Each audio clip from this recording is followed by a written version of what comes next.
Jookie got the sauce, bitch.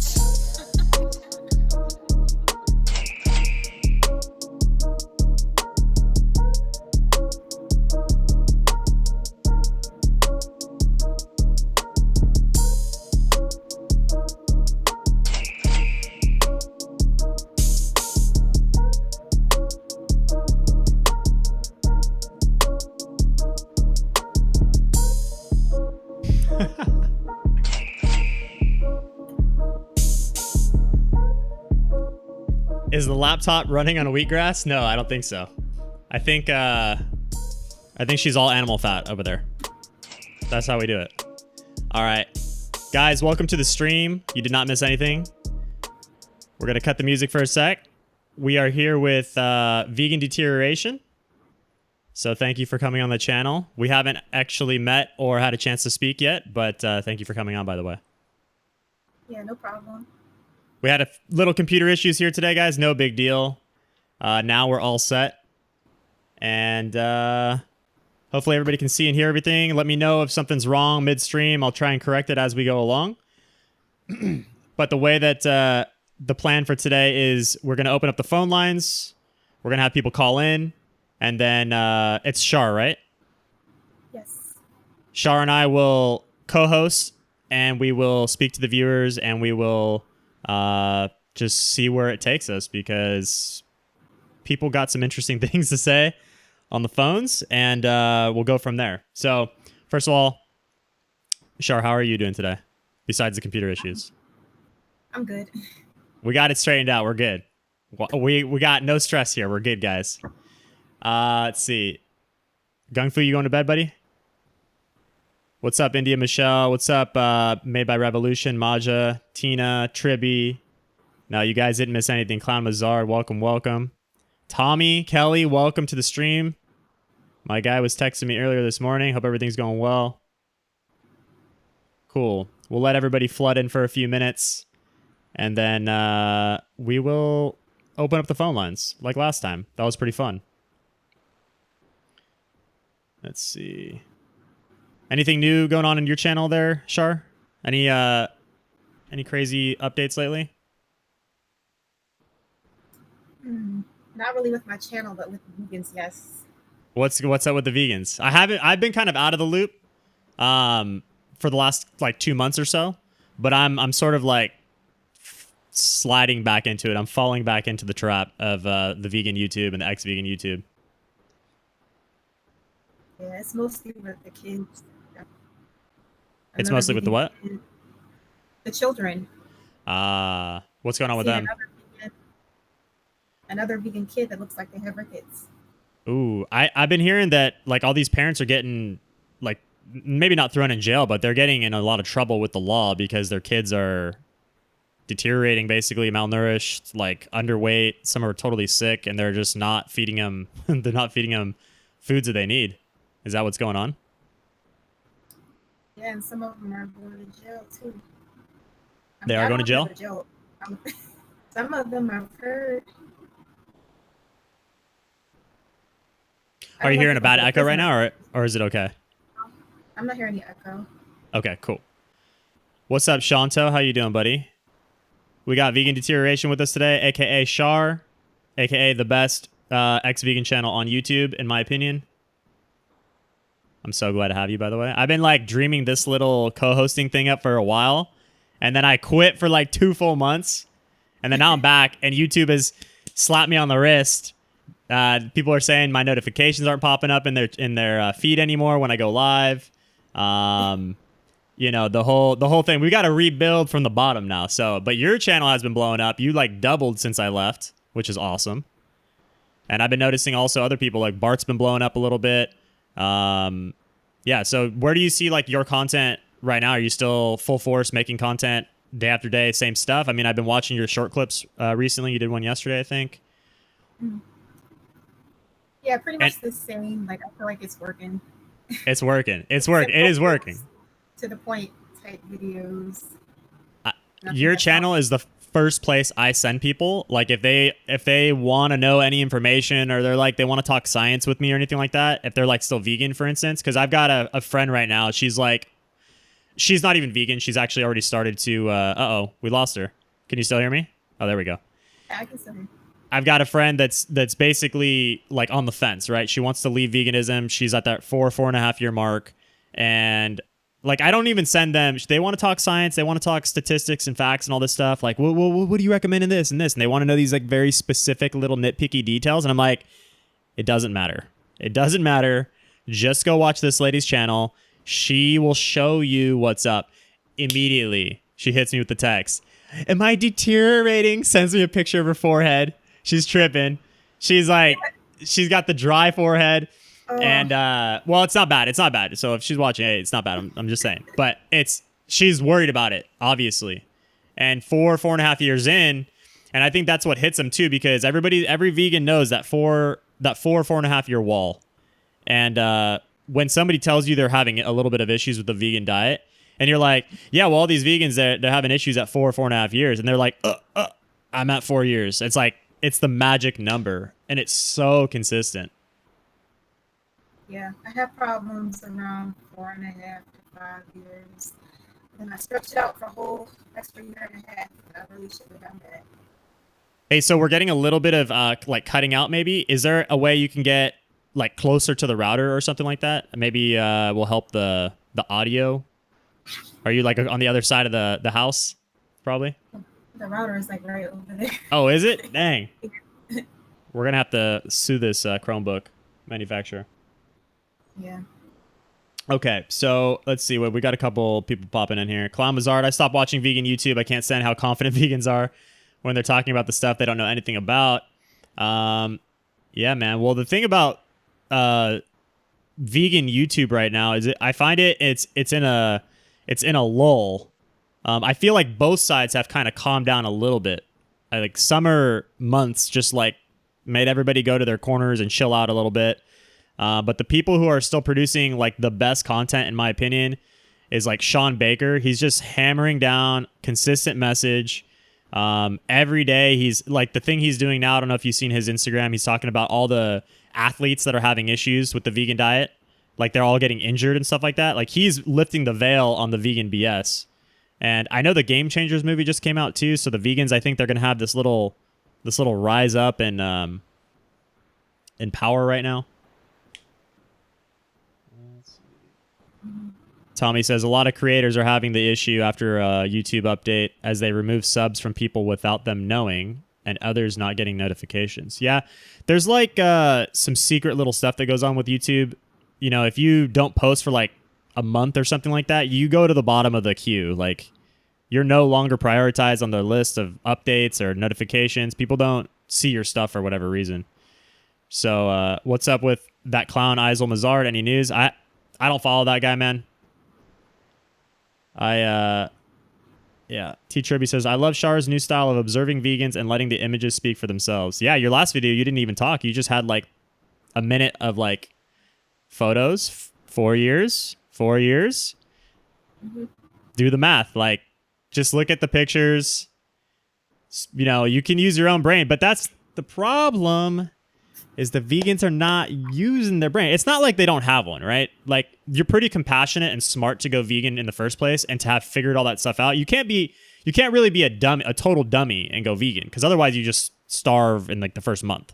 But you got to have some understanding of like putting together the nutrition pieces. Otherwise you will just fall off the wagon. So if you've lasted a few months as a vegan, you're obviously not an idiot.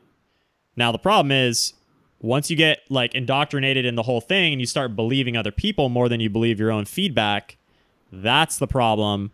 And the vegans, like, they freak out about this. Like, all people like us are telling others to do is like use your own brain here. Like, use your own brain. However you feel is how you should trust. And the vegans are like, no, that's not the way that it should be. Mm-hmm.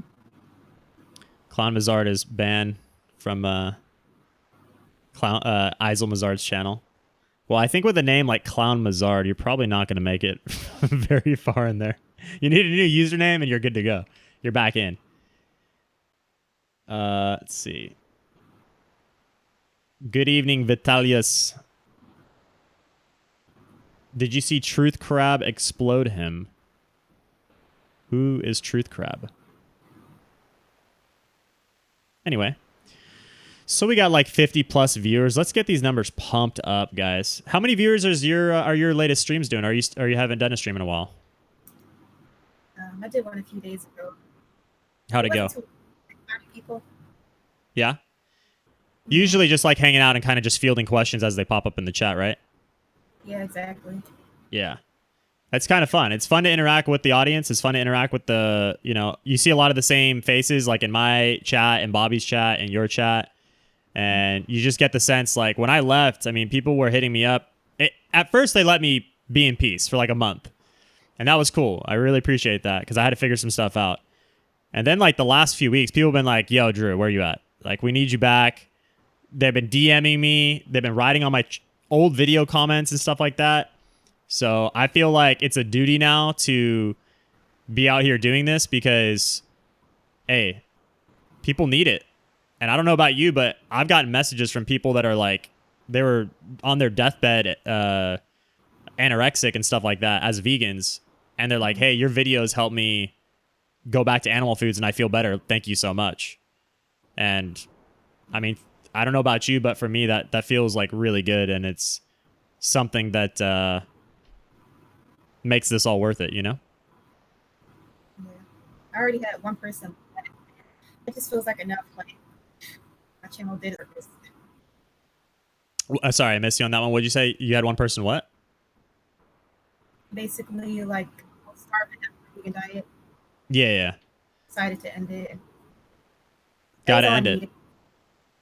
Yeah, I figured like 10, I had, let's say, 10 people leave veganism because of my content. And I was like, that's good enough for me. Like, I figured 10, as a conservative number. And I was like, I'll let other people carry this torch and keep talking about it. New ex-vegans can make channels and talk about it. But there's some unfinished business here. I want to continue. So, it's been a year for me since I started eating animal foods again. So like my connection to the veganism is going lower and lower every day, Like I feel that was, even though I did that for 4.5 years, like it was already a year ago and my body, I feel, is basically 100% regenerated and recovered on the new foods, I feel great. I don't know if there's another level to go. It'll be like a year for me. Yeah, so we're both about the same point. Tina says, vegans would rather someone die from their eating disorder for the sake of veganism than to heal and eat meat. Well, I had this like philosophical conversation with that person I was talking about that wants to potentially leave veganism. And she said, well, what about the like ethical side of it? And how do you feel about, actually eating the energy of the animals and all this stuff, or like killing the animals? How bad do you feel about that? And I was like, well, if you really look at it, I'm eating like 2 pounds of meat a day. That's the equivalent of like 1 cow per year.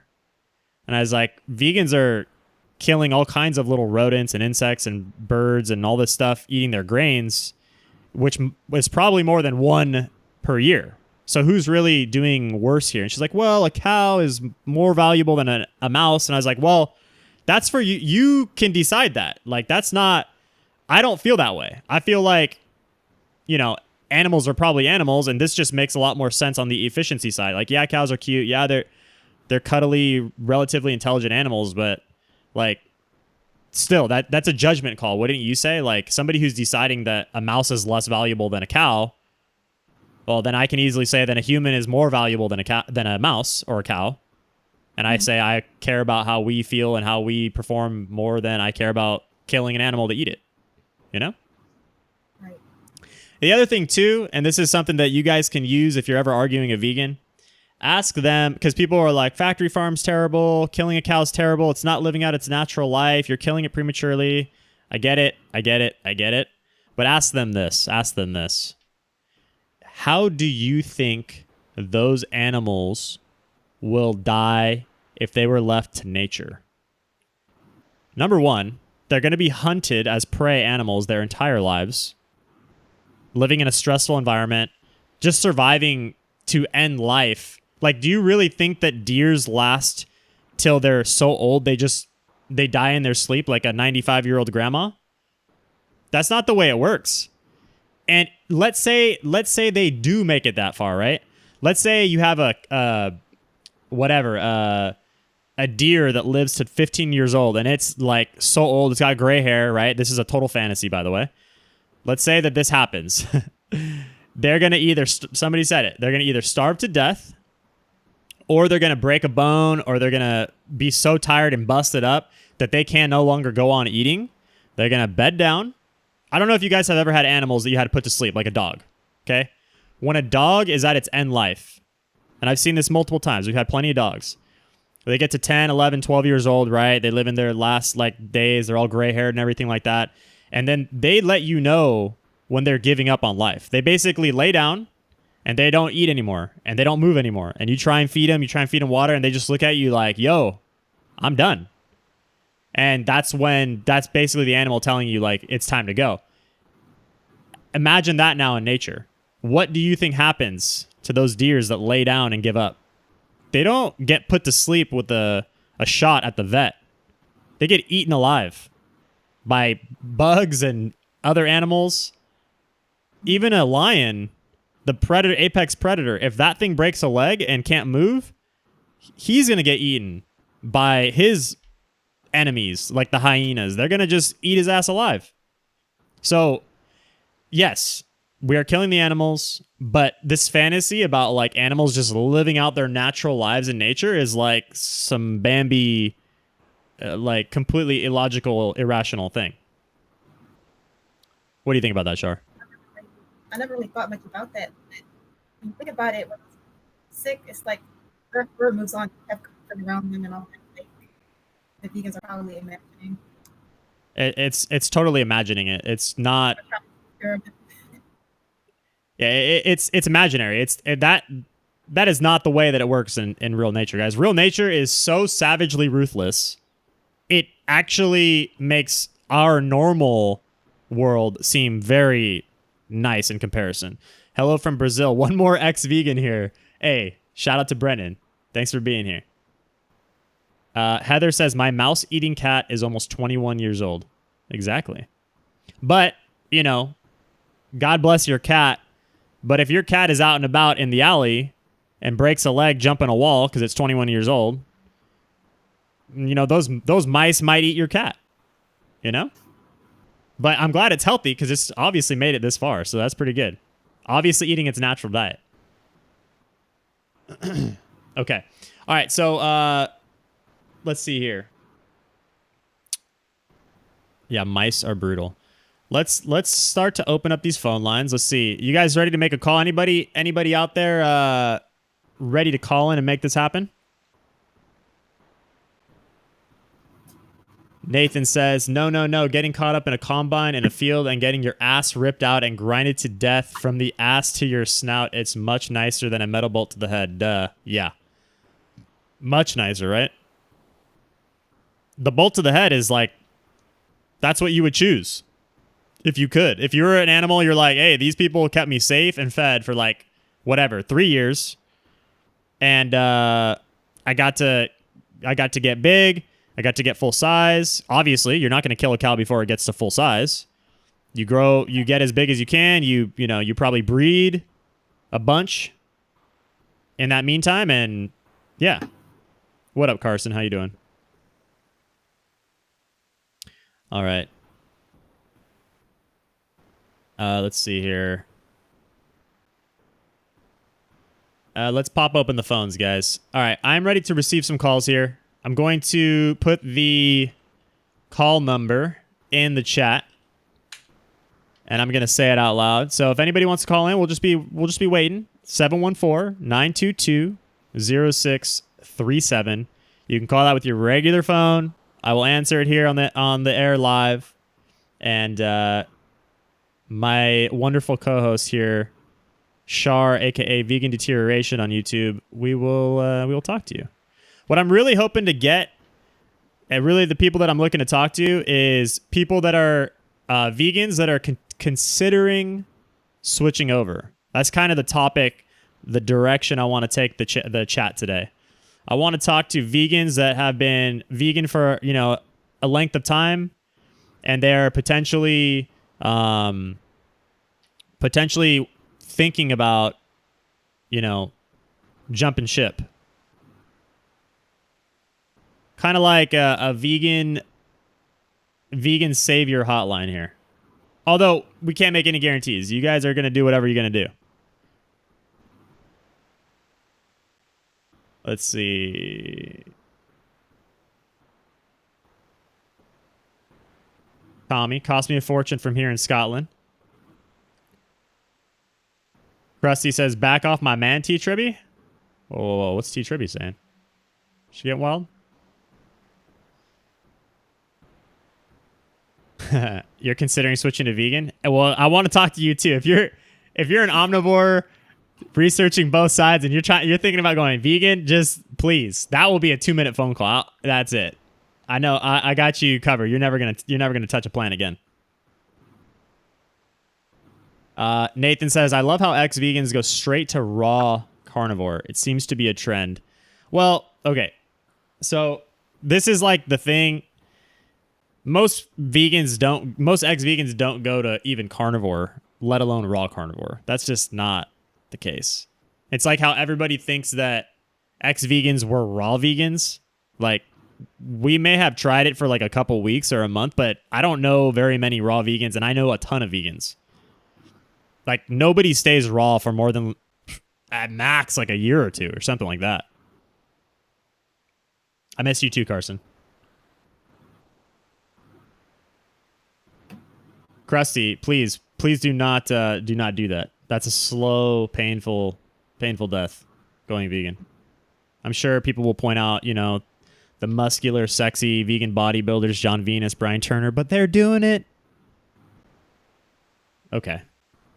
Sure.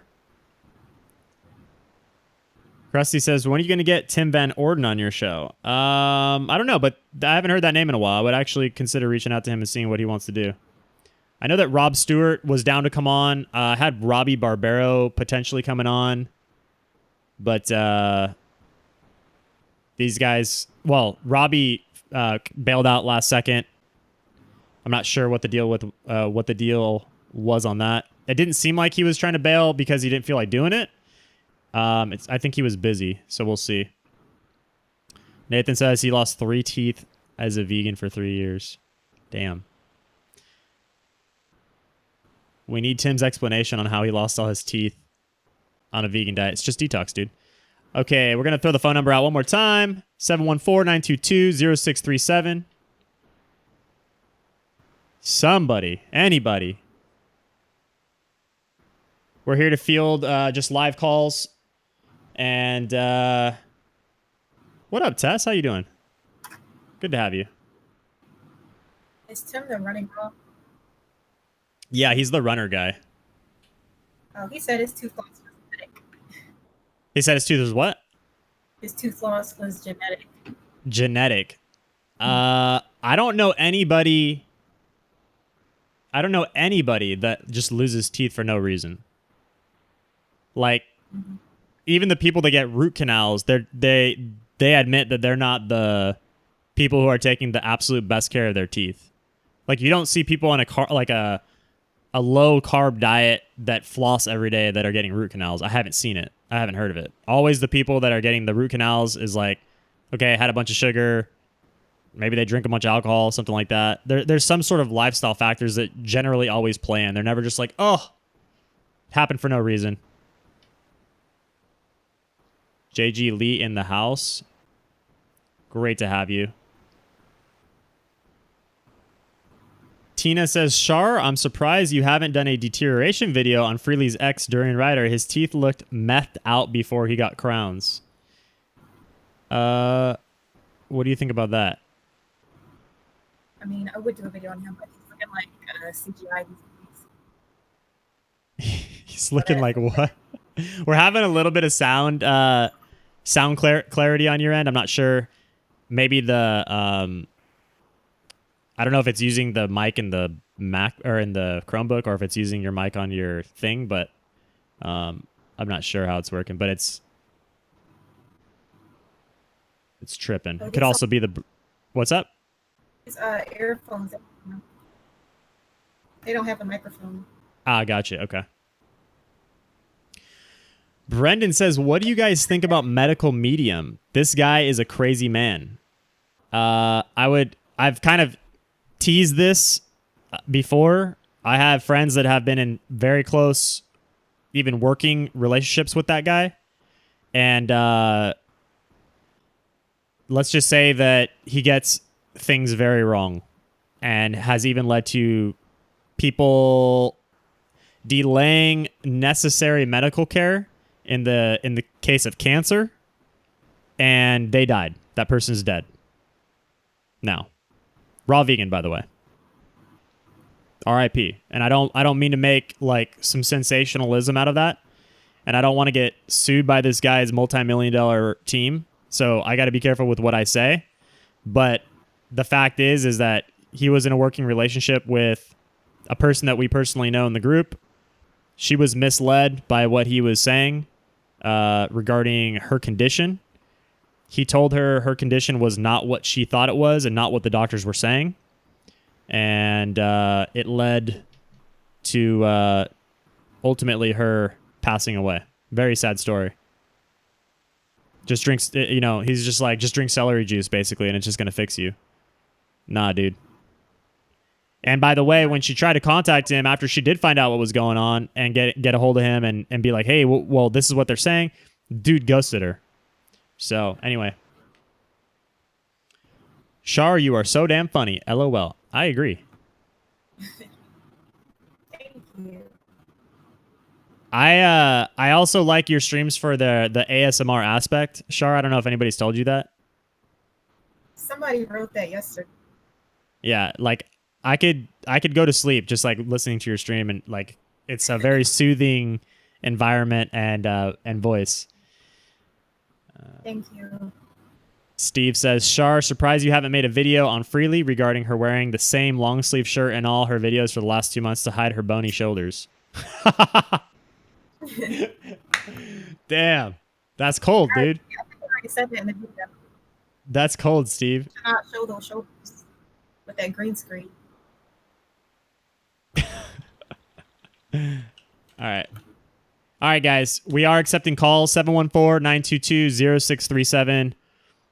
If you don't have a U.S. phone line, like Tommy said, it's going to cost him a fortune from Scotland. Go sign up for Google Voice. Very easy to do.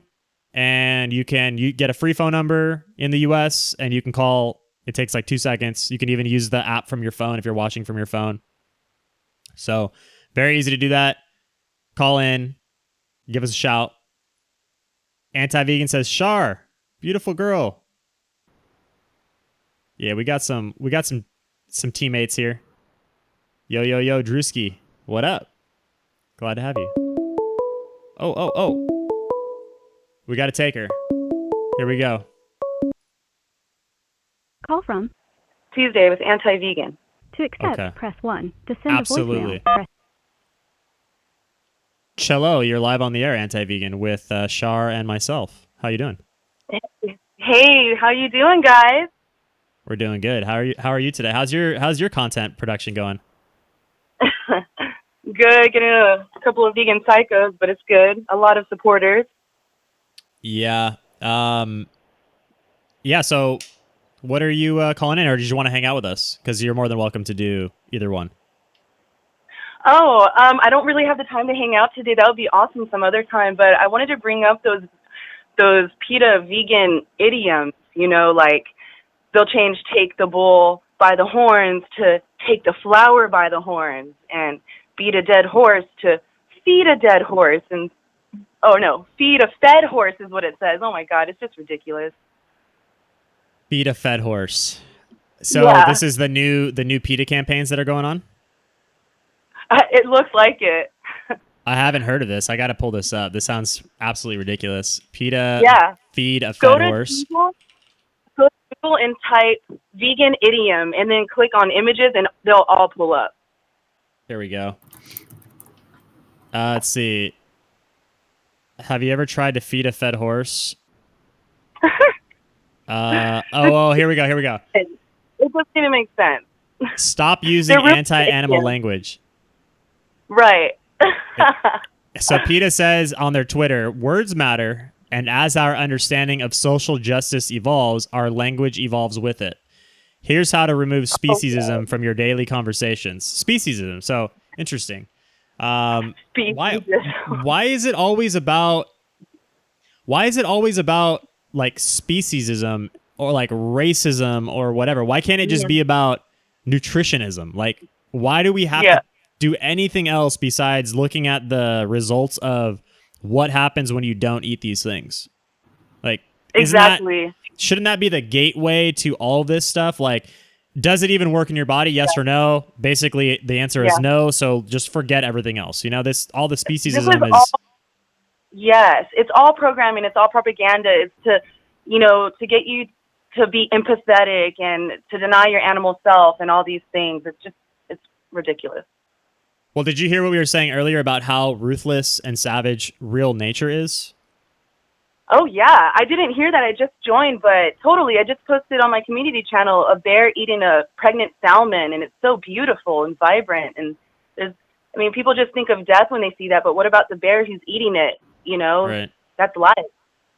Exactly. And the bear, like, the animal's pregnant, should have let it live, you know? No, like, the bear's actually getting extra nutrition now, and he's extra stoked because he's consuming this pregnant salmon, and that is like one of the most healthy things that we can eat as a human is a salmon roe. So yes. Okay, so we got let's see, another idiom. I was saying vegan idiots. Instead of kill two birds with one stone, feed two birds with one scone. Oh God. Instead of be the guinea pig, be the test tube? What? Do you see? This is some serious... Yes, it's serious. They're trying to change, like, reality. Be the test tube. Be the test tube that you've always wanted to be. Oh, brother. Okay, beat a dead horse, feed a fed horse, bring home the bacon, bring home the bagels. Oh, God. Nobody likes bagels. Do you not understand, vegans? Take the bull by the horns, take the flower by the thorns. Oh, God. That doesn't even make sense. That doesn't even make sense. Oh, take God. Take the flower by the thorns. Actually, that's probably the best one out of all of them. The feed a fed horse. I mean, that makes no sense. Yeah, that makes no sense. Yeah, I guess you're right. Let's see.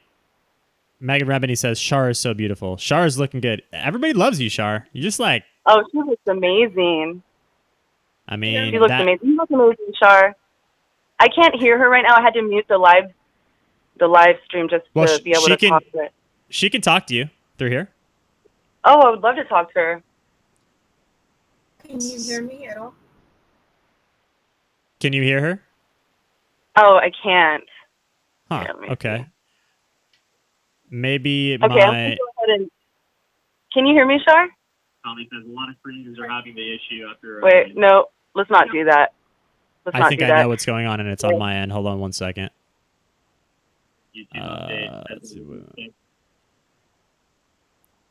There we go.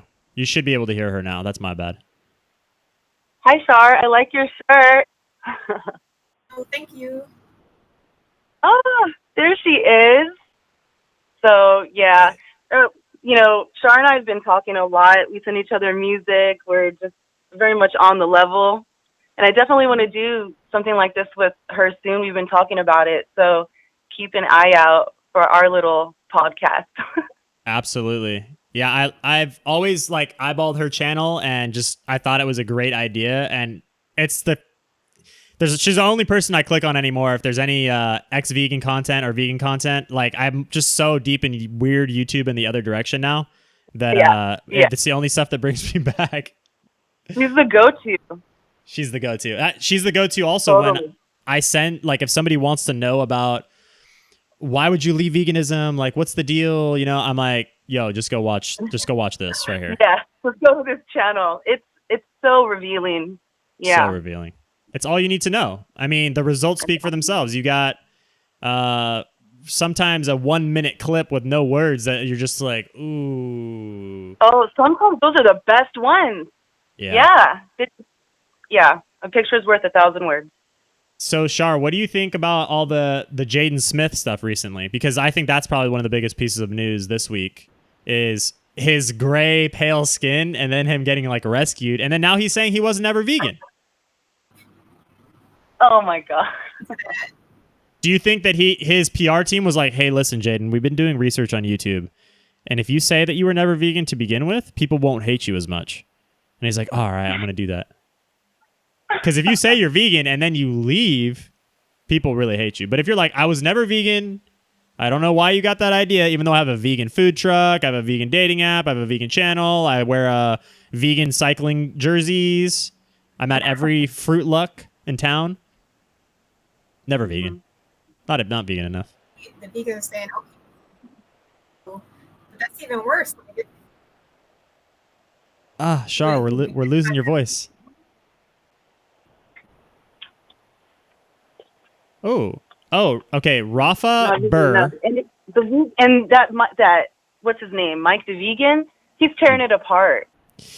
Yes, so he made a video recently about Jaden's pale skin, and I commented on Bobby's video, like the irony of the palest vegan making a video defending the pale Jaden Smith. Like, what is going on here? He's like, no, he's not pale. It can't be the diet.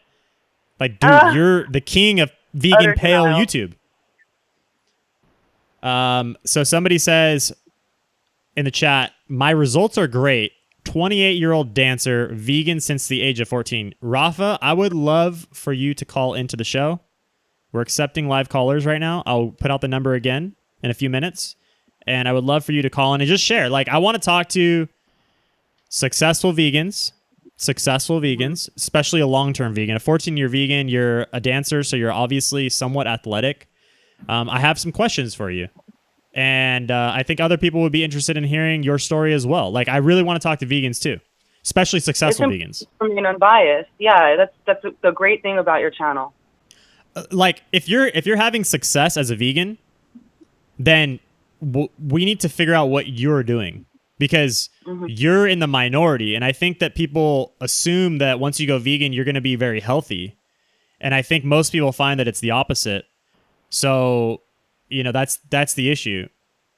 Rafa says, yeah, not going to happen. I live in Germany. There's a thing called the internet. Just make a Google Voice phone number. You're totally private. You can call my phone number here, and you can talk to us live on the air. It doesn't cost you anything. I know it's only 8 p.m. there, so don't be telling me that it's past your bedtime. You got a few minutes. Yeah. Okay, hey, so Drew, but I'm going to check out. I'm going to keep watching while I eat. Sounds great. Thank you for calling in. Thank you so much for having me. Bye, Char. It was good seeing you. Yes, you too. Bye, guys. That was Anti-Vegan, if you guys don't know. Hopefully she can just say something in the chat so you guys have a little link to her channel. Let's see here. Rafa says Rafa's a guy's name, I believe. Eat enough, eat cooked food, and eat balanced. Didn't you do that as a vegan? Veganism? The 14-year vegan says to eat enough food, eat cooked food, and eat a balanced diet. What isn't that? Did you try that? Are you sure? That's lovely. That's lovely. B12 and D3 in the winters. Oh, I'm a girl. Sorry, I didn't really. B12 and D3 in the winters. That's all you need. How's your iron levels? I'm curious. JY says, I did that. No works. And growing old so gracefully says, balanced diet is a made-up thing. Veganism destroyed Daphne Reloaded's health and bank account. So, Char, I'm interested to hear, because where are you from? Like, are you in where in the United States? Pennsylvania. So you're East Coast. My brother actually just flew back from there 2 days ago. But like, how was your food expenditure there, and how did you get a hold of food, of vegan food while you were there? Well, there's farms everywhere, Mm-hmm. and food is pretty cheap, I would say. Okay.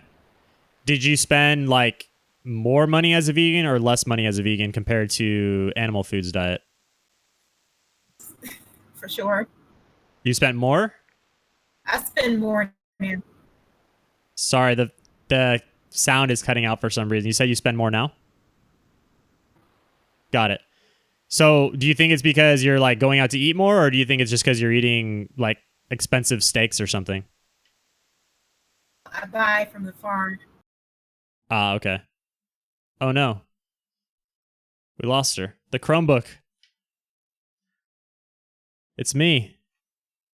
This is what she sees, by the way. This camera. You guys see this camera. She sees this camera. We'll wait for her to reconnect. I think the Chromebook is having some issues. There we go. We got her back. Oh, the Chromebook sucks. The Chromebook is pissing you off. I could tell. We'll just have to accept it for now. Here we go. We got her back. Yeah, We got her I was saying back. it's more expensive. Okay. Well, you now. sound great now. It's like it's better. It healed. Okay. So as a vegan, I actually spent way more money. I had like no expenses what? spared. I forgot about the supplements and the herbs. Ooh. Yo, did you hit Dr. Morse with the checks every month? The $300 a month on the No, Icelandic never. ginger? I Man. got the Icelandic, that Irish moss. The Irish moss. All right, you also need the Filipino algae. Make sure you're getting that for the brain health. Somebody goes fucking Dr. Morse. I remember man, I love just pulling little stories out for you guys. So 2 years into veganism, this was before I moved to Hawaii. One of my best friends had a wedding, and I was in the wedding, and I was on the tail end of my juice fast, and I literally brought a cooler full of pressed OJ that I handmade myself, of course, because the shit is like $12 a pint. So I made my own oranges, which I picked myself, and there's like wedding photos from us hanging out in the back room because I wasn't drinking either. Like I was like, no, I'm on the juice fast. I'm not drinking alcohol. So I did this whole wedding with no drinking, which is so lame. You should get drunk at weddings, first of all. I did at Evan Rock's wedding in Hawaii, and I made a fool of myself. So I made up for the no drinking on the last one. But there's pictures of my damn juices in the ice cooler in the back room. You know how the groomsmen always have like another room to go before the wedding? There's like coolers, everybody's drinking beer. I got my stupid orange juice in there. And, oh, we got another caller. Okay, story will have to wait. Call from. Oh, yes, it's William Johnson from Hall. To accept, press 1. Hello, did I hear is William? Yes, it's William Johnson. William Johnson, how are you doing? This is Drew and Char, aka Vegan Deterioration. Welcome to the channel. Thanks for calling. Yeah, thank you so much for having me. What can we chat with you about today? So I just stumbled off this, and I'm like, what's this about? Can you tell me? Let's see. Are you posting a link or what's going on? No, I just want to know what's it about. What our channel's about? What our live stream is about? Yeah. Well, so this is going to be a live interactive show. Obviously, you called in, and I'm inviting people who are potentially thinking about leaving veganism today or want to go vegan, possibly, who have found this channel. Vegan Deterioration and I both make content as ex-vegans ourselves. We talk about the dangers of veganism. We talk about how we felt before and after we left veganism. And we just have an open dialogue, an open Discord with people who might find our content, like yourself. Okay, cool. Okay. Yeah. Are you vegan yourself? Yeah, I like to go on a plant-based diet. Okay. How's it working for you? And it's going great. Going great? How long have you been vegan? Or plant-based? About couple months, probably. Couple months. What made you want to go vegan? I heard that, like, I watched this video called "What the Hell." That's like a video about like foods. Like if you want, it. I mean, like I don't know if it's like true or not, but they say it's like true, like facts or everything. But I heard about plant-based diet. It like helps you grow stronger or anything. I don't know if I'm right or not. I can hear you okay, but I want to make sure the audience can hear you. Do you mind just getting a little closer to the phone? Is this better? Sure. We'll keep talking and we'll make sure. So you saw What the Health, which is a very famous documentary. I've seen that myself. And it made you, they give out a lot of facts. They talk about the global warming stuff, I'm sure. They talk about the health, the arterial health, I'm sure. And they talk about how when people go vegan, they basically everything in their life improves. Can I summarize the movie like that? Yeah, that's how it is. So now that you're, 2 or 3 months into this, how do you feel that you kind of have a good grasp on the amount of food to eat and what kind of foods to eat? How's that going for you? The food, like actually buying and eating the food. Yeah, actually are not that bad. Uh-huh. And it's pretty cool. And What then are the you taste- eating mainly? Not sure. I just buy it at the store. It's like just a couple of plants, just a mix. Couple of plants? Not sure. It just says good for a diet or whatever. I don't know. Gotcha. Plants. Yeah, and I think it's probably good. What's your favorite plant to eat? Lettuce. Lettuce. Do you eat all lettuce or It depends. you just straight up lettuce? No banana it depends. smoothies? I do more, but I forgot what the names are. What the names are of the foods? Yeah. You eating potatoes and beans and rice? Nothing like that? I mean, not really, but I just stick with like like a salad or whatever. Got it. Are you eating any fast food? Are you going out to eat at your old places at all? Or are you eating 100% plant-based? Or I'm probably thinking about once every year. Once every year you eat fast food? Yeah, that's what I'm starting to do. Okay. Well, I think you should just keep sticking around the channel and keep learning more information, and you'll be all right. Okay. All right. Have a good day, buddy. All right. Okay. Yes. Thank you, William Johnstone from Holland. Yes. Okay, we're gonna throw out the phone number again. Phone number is 714-922-0637. He probably just got grounded for like a month after yelling so bad. I'm sure he got whipped with that belt. I'm glad he got his screaming. Man, Char, everybody's just loving on you in the stream right now.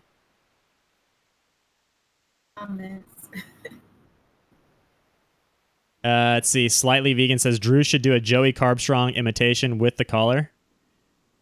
I don't watch Joey Carbstrong. I can't even imitate him well enough. Joe Cool says, hang up on this middle schooler. Yeah, about 2 seconds in, I realized that this kid was just making shit up. All right. Anybody out there that wants to chat? I would love to get a real vegan that wants to chat and wants to just either agree, disagree. Like, let's get some healthy back and forth debates going on here. Clown Mazard says you have to pop out your eyes to imitate him. He's just like, he's so pinged out on Adderall, it's nuts. Average vegan climate protester. Oh, that hurt my eyes. I gotta like press them back in. I love how Char eats. She is listening to her body. I think Char and I both eat very similarly. Like, we eat the meat, we eat some of the healthy stuff, but we're also not afraid to eat whatever we want either. Exactly. Like, sometimes I'll just go get a bunch of chicken wings and just grill them, and it's amazing. What about you, Char? I mean, there's no food that's off limits for me. There's nothing that's off limits, guy. When you know that the animal foods can fix you, and all you got to do is like go eat more of those and chill out on the cookies and the candies and the whatever, you know that you can get back to baseline relatively quickly. So really, there's no danger. Like, you can eat some cookies one day, you're like, getting a little bit of soft in my belly here. I'm gonna kick off the cookies for like 2 days, and then you just, you can modulate it. And I said this in my last stream. As a vegan, the cleaner I ate, the better I ate, the more Chronometer told me that my shit was perfect, the worse that I felt. Yep. Because you're eating a ton of fiber, and the fiber, it just destroys you. Anti-Vegan says, come see Alicia Silverstone on my community tab. Okay, we'll have to do that. I saw that yesterday. Char, what's your opinion on Dr. Sebi? I would say his advice is terrible. You would say what? His advice is terrible. There's so Is many, it? like, Got food it. restrictions. Advice is terrible. Tons of food restrictions. Yeah. People think that that he was murdered in jail. But like, the dude was basically on his deathbed from what I could tell. So let's see here. Anti-vegan. Let me check it out. Ooh, Alicia Silverstone. No, she's looking not great. Let's just say that. Let me pull that up.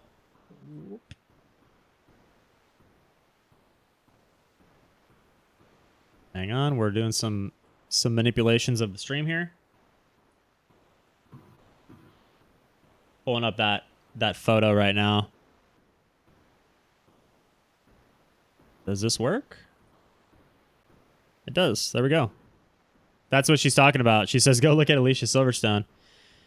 The dry, wrinkly forehead, classic vegan. The face shape has changed a bit. Like, she's still, and the hair too, thinning and drying. It's just like those phytonutrients just suck everything out of you. And she's only 42. Anti-vegan T says right here. He's 40. Yeah, 42.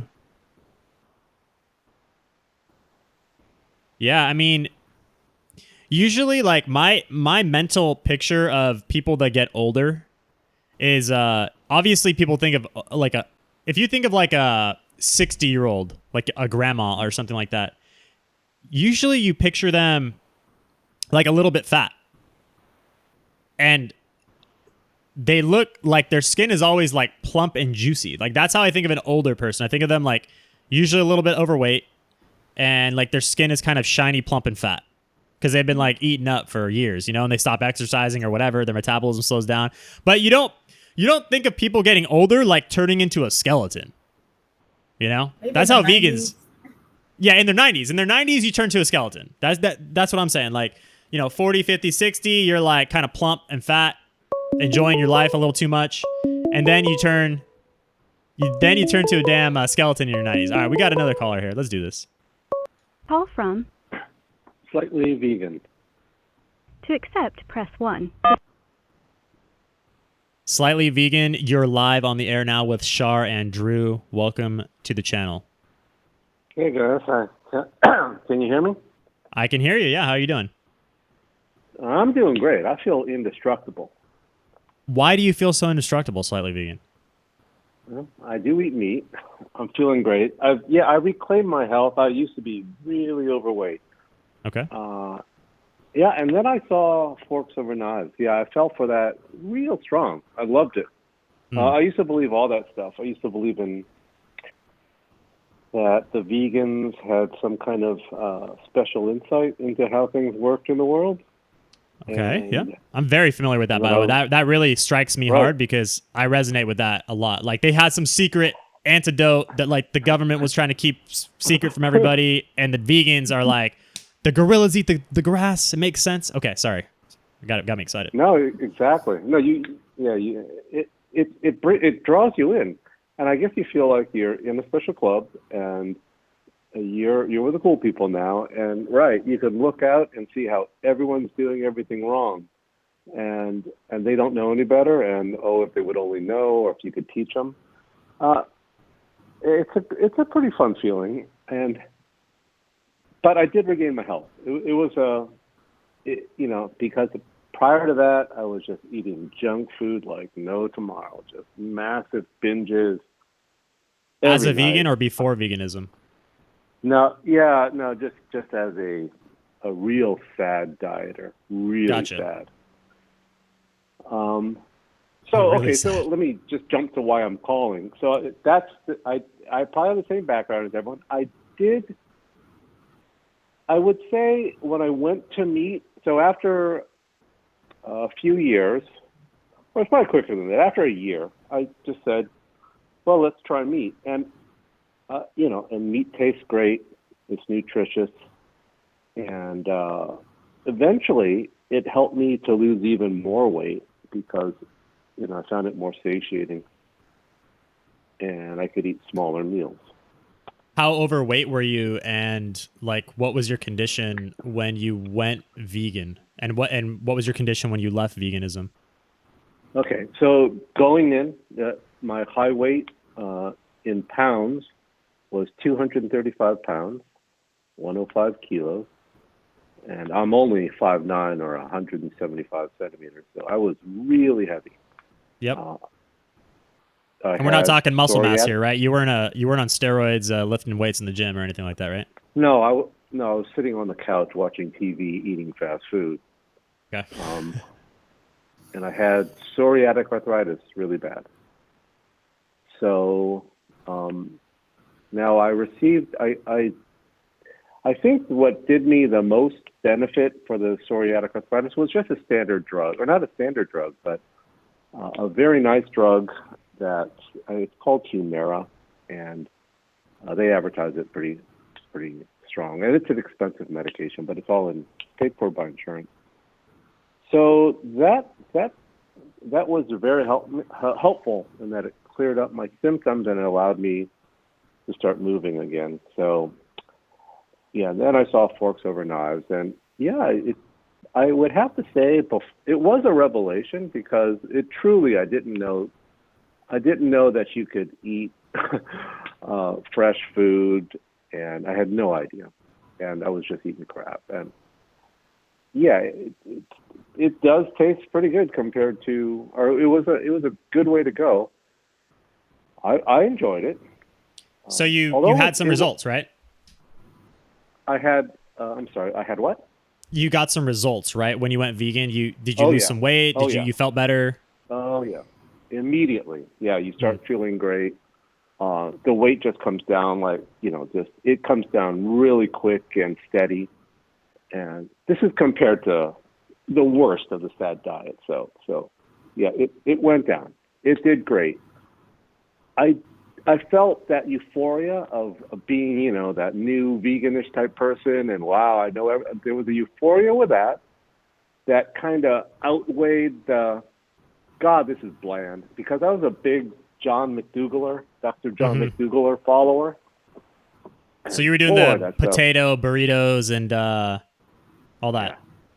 Yeah, no oil, right? No oil. Yeah.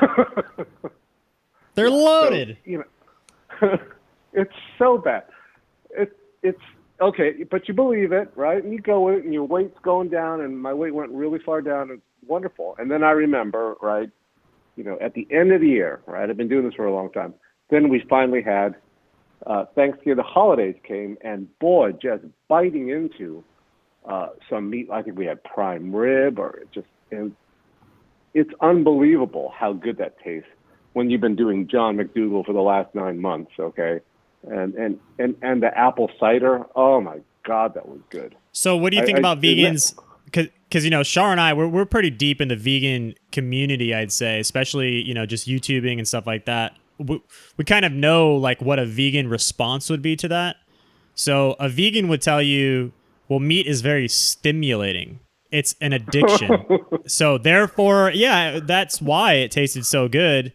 You know, there's a stimulating factor to eating animal foods that is unnatural. What do you say to that? No, I think it's the other way around. Eating meat reconnects you with being a human being, and being a sensuous, or someone who's you're rooted in the physical world, and the ability that we had to overcome the elements and figure out a way to raise meat and cook it and season it and just prepare it and sit down and have it. Oh my God, that's the revelation. That is, this is what living is. Pretty, a large degree it's about.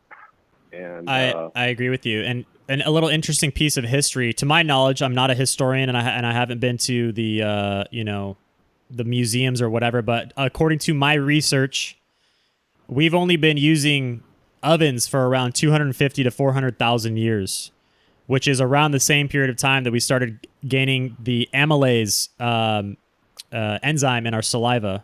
So around the same time, it kind of coordinates that we started eating tubers and plants and the ability to actually bake things in a controlled manner. Yeah. But we've been using fire for over 1 million years.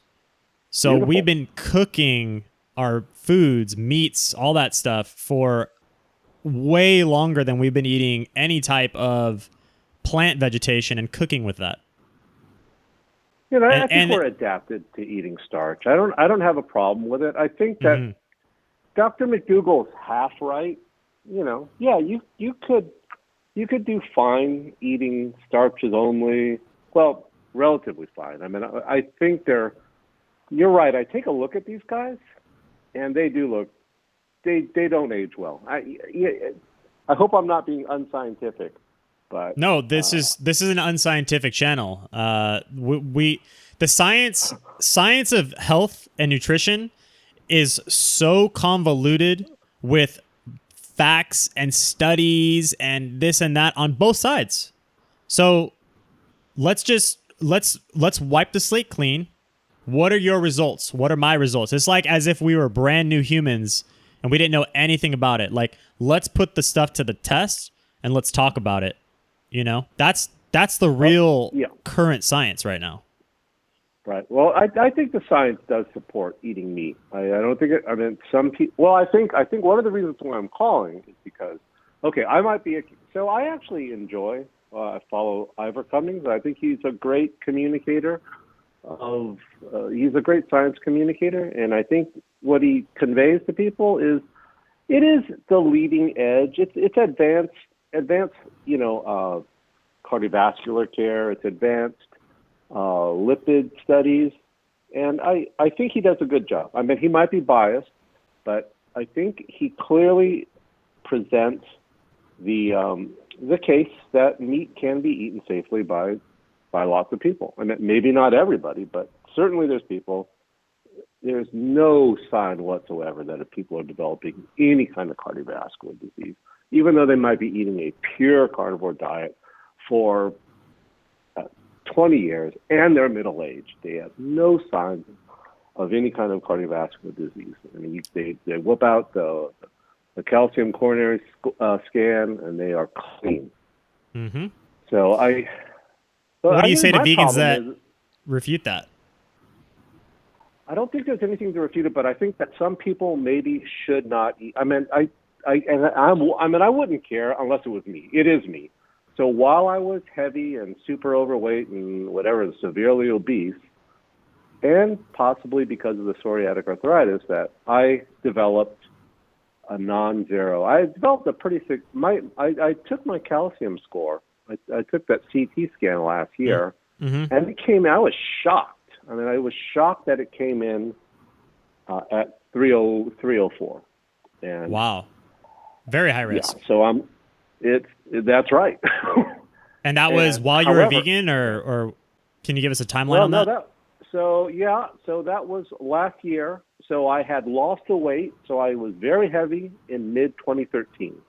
I Okay. took that CAT scan 5 years later, mid 2018, and so that's 5 years of losing weight and eating healthy. Okay, so I think now I think so I'm actually working with a doctor that he's on. I'm not going to mention, so I'm going to protect our client-patient relationship. I think it goes both ways. He's very, very knowledgeable about all this stuff. He's studying this stuff. He's taking continued education, public health education. Besides, he's a practicing doctor, but he is also interested in this. So the question is, right, when did I accumulate this calcium buildup, in my heart? And it could be due to that. I had decades. When did you actually? So you said you took the scan mid last year, right? Right. How long into veganism were you at that point when you took the newest CAC? Well, I was probably vegan for less than a year, and this is like 5 years. This is 4 years after I quit veganism. So I don't know if that 300 number is me. I don't know. I think it could be clearing up. I mean, the reason why I'm not worried about it, because my lipids, my advanced lipids, my C-reactive P, everything looks so beautiful. Everything was just wonderful. What I'm trying to figure out is where you So you said you were vegan in 2013, or was it last year? Yeah, I'm not blaming veganism for anything other than it not being perfect. So, I mean, I think veganism's a great start. I didn't have what I'm problems saying. with it. What I'm saying though is that vegans will say that if you go low fat, low protein for like a matter of months, your arteries will just clear up magically. So I'm just trying to figure out when your veganism was in relation to that latest CAC. Right. Good point. Yeah, that's a one. Right. So again, like a person in my situation, a vegan will tell me, look, the only proven, high, I guess it would be, what would it be called? It would be this interventional diet, this intensive diet we can prescribe to you that'll reverse your cardiovascular diseases, whatever, the special John McDougall diet. Okay. Now I know that everyone argues as to either how reproducible that is or how accurate. And I took a look at the study, or I took a quick look. The control group, the people that did poorly and dropped out, their weight was higher. They did everything wrong, right? I don't think it's fair to. I would say that a better control arm would have been a healthy omnivore diet, right? You have this, you have the same kind of intensive adherence, right? But it contains meat, right? So yes, a vegan would tell me, go vegan, go Dr. McDougall, go or Caldwell Esselstyn. That's no fun, right? I mean, I think that's pointless. I think my point is my advanced lipids, my inflammation is so low, and because I bicycle like a maniac every day. By the way, I'll challenge anyone that's listening, even up to Durian Rider, right? That's bold. He's the king, right? So, right, but here I am staring at a 304 calcium score, which I will take again later. I mean, I am not going to go on a statin just yet, but I'm 55, right? I feel great. I feel indestructible, but this is where you need to worry a little bit about. For sure. I think you can't. Right there, you go. Thanks. No, you need to do whatever you need to do. Don't buy into any diet that's not giving you the results. And I think people would be shocked to hear me say that because they think I'm just like the carnivore promoter now. But that's not what we're talking about here. We're talking about a results-oriented approach. If if you're eating like 95% animal products for the last year and your CAC is still over 300, well, maybe you got to look into that, you know, maybe change something else Okay. up. And my brother, by the way, this is another little story of mine. My brother, not that long ago, because he's into cycling too, there was a guy around that age that just literally passed out on the bicycle in front of him on the bike trail and had a flat out heart attack right there. Oh my God. So this is not something to take lightly. And even if you're in the freaking dopest shape ever, I still Right. think there's something to, you got to still wonder a little bit more about, you know, what's going on there. Like, even if the bicycling performance is amazing, you know, Right. because this happened to Yeah, my but- brother in real life, you know? Hey, that's very interesting to know. Right. So I am, I'm actually using a new, one of these concierge medical services, and it Okay. seems like a really good deal. And so I'm getting that as a supplement to my GP and my rheumatologist, and on top of that, I am having I'm getting very personalized attention, watching Cool. over this problem. Awesome. So, okay, well, I really appreciate your. Thanks for letting me share the story. And I'd like that you just add a little bit of data, and it brought out the fact that you are aware of all these issues. You're not just making things up, going ideological on people, right? So. No, I- whatever yeah. gets the result, like whatever works, you know, that's the way that I look at it. Right. Whatever's working, even if veganism is working for somebody, objectively speaking, we haven't seen it yet, but if it does do that, then stick with veganism. That's what I tell people. All right. Yeah, what I'm and saying? maybe who knows? Maybe I'm going to do the Esselstyn diet eventually. Who knows? Maybe. I would go look in the Sean Baker direction first. By the way, he had a CAC of 0 after like 2 or 3 years of eating a 100% animal food. So check it out. So who was that? Who was that? Sean Baker. He's the guy who's like the online promoter we of know the Sean carnivore. Baker. But Yeah, did yeah. he ever have a non-zero score? Don't know if he took one before he went carnivore, but I know he took one after 2 years of carnivory, and he had a score of 0. And I know that I know that Eric Berg, the keto guy Right. on YouTube, took one after 5 years of keto, and he had a score of 0 as well. Right. Those And guys weren't ever. Those guys were always healthy. I mean, Yeah. I had very black periods of going very overweight. Gotcha. And So you're they saying would your never- CACs right. could have been even worse, like 5 years ago? Yes. Yeah. So so I tweet. I actually post my results. I try to. Ivor probably knows who I am because I do talk to him on Twitter. I'll keep updating my info, and I'm hoping I either don't progress or maybe even the CAC score regresses. I'll be able to take that, when the 1 year anniversary comes up on my old score. So. Okay, cool. Yeah. So thanks again. It's good to I love the channel, and I appreciate all the entertainment you're bringing us. So. Awesome. Thank you for calling in. Okay. All right. Take it easy, slightly vegan. Alrighty. Someone in this chat said Char talks too much. What do you think? What do you think about that, Char? Obviously they're joking.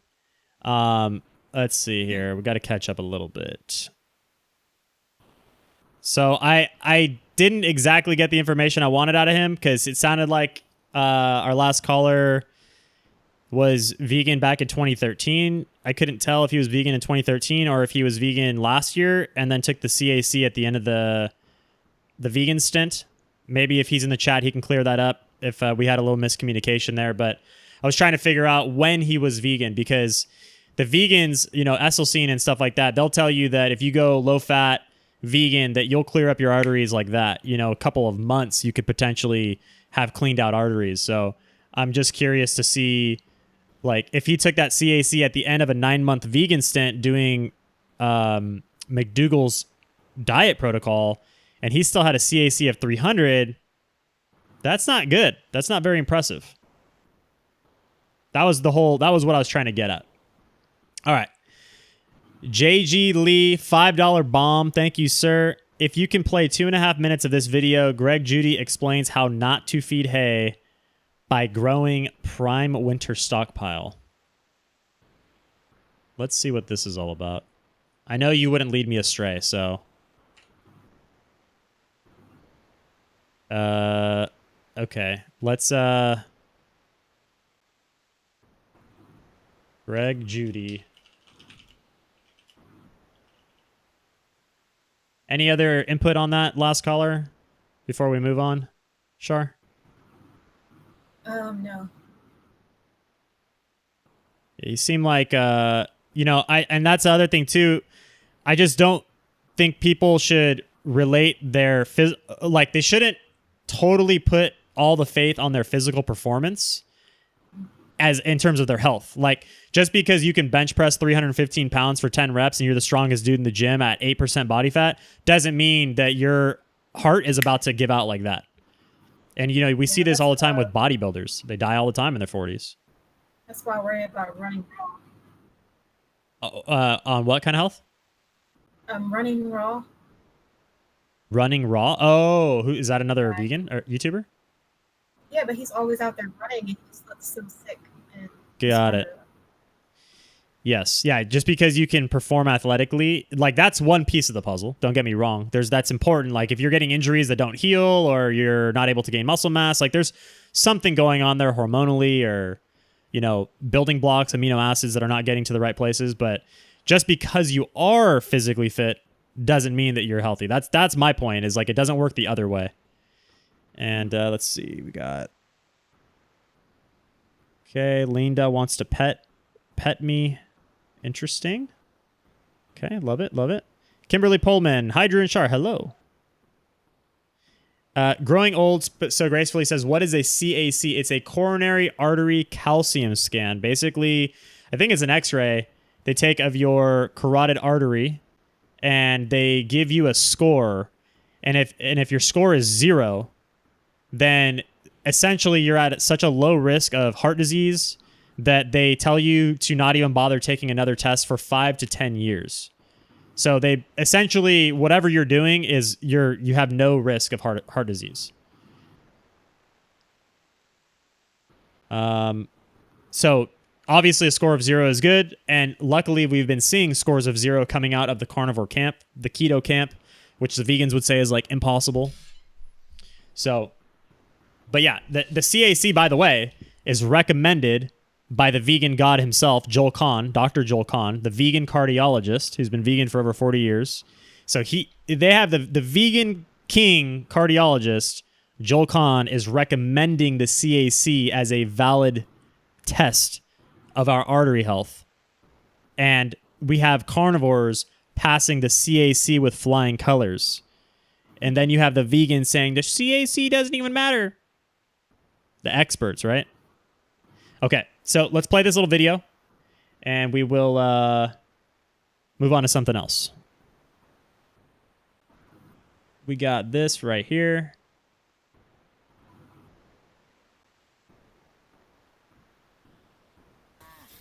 Moving the cows in the evening. My gosh, are they fired up. Even the older cows, everything's running. It's rained all day. Tails are up in the air. My gosh. You got a stampede coming through this gate. And then when they come through the gate, of course, there they go down there. Look at those are older cows and they're acting like little calves. Got the tail sticking up in the air.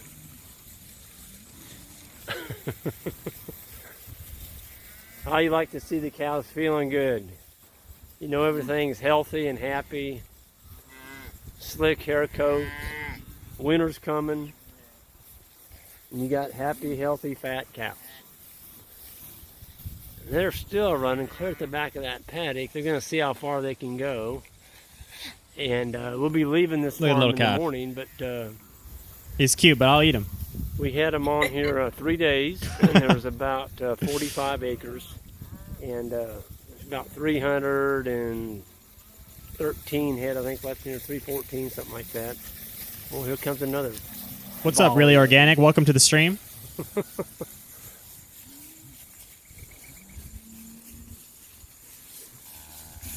cows are really looking good coming into winter. You know, we're approaching October now, so we could have a killing frost October 10th.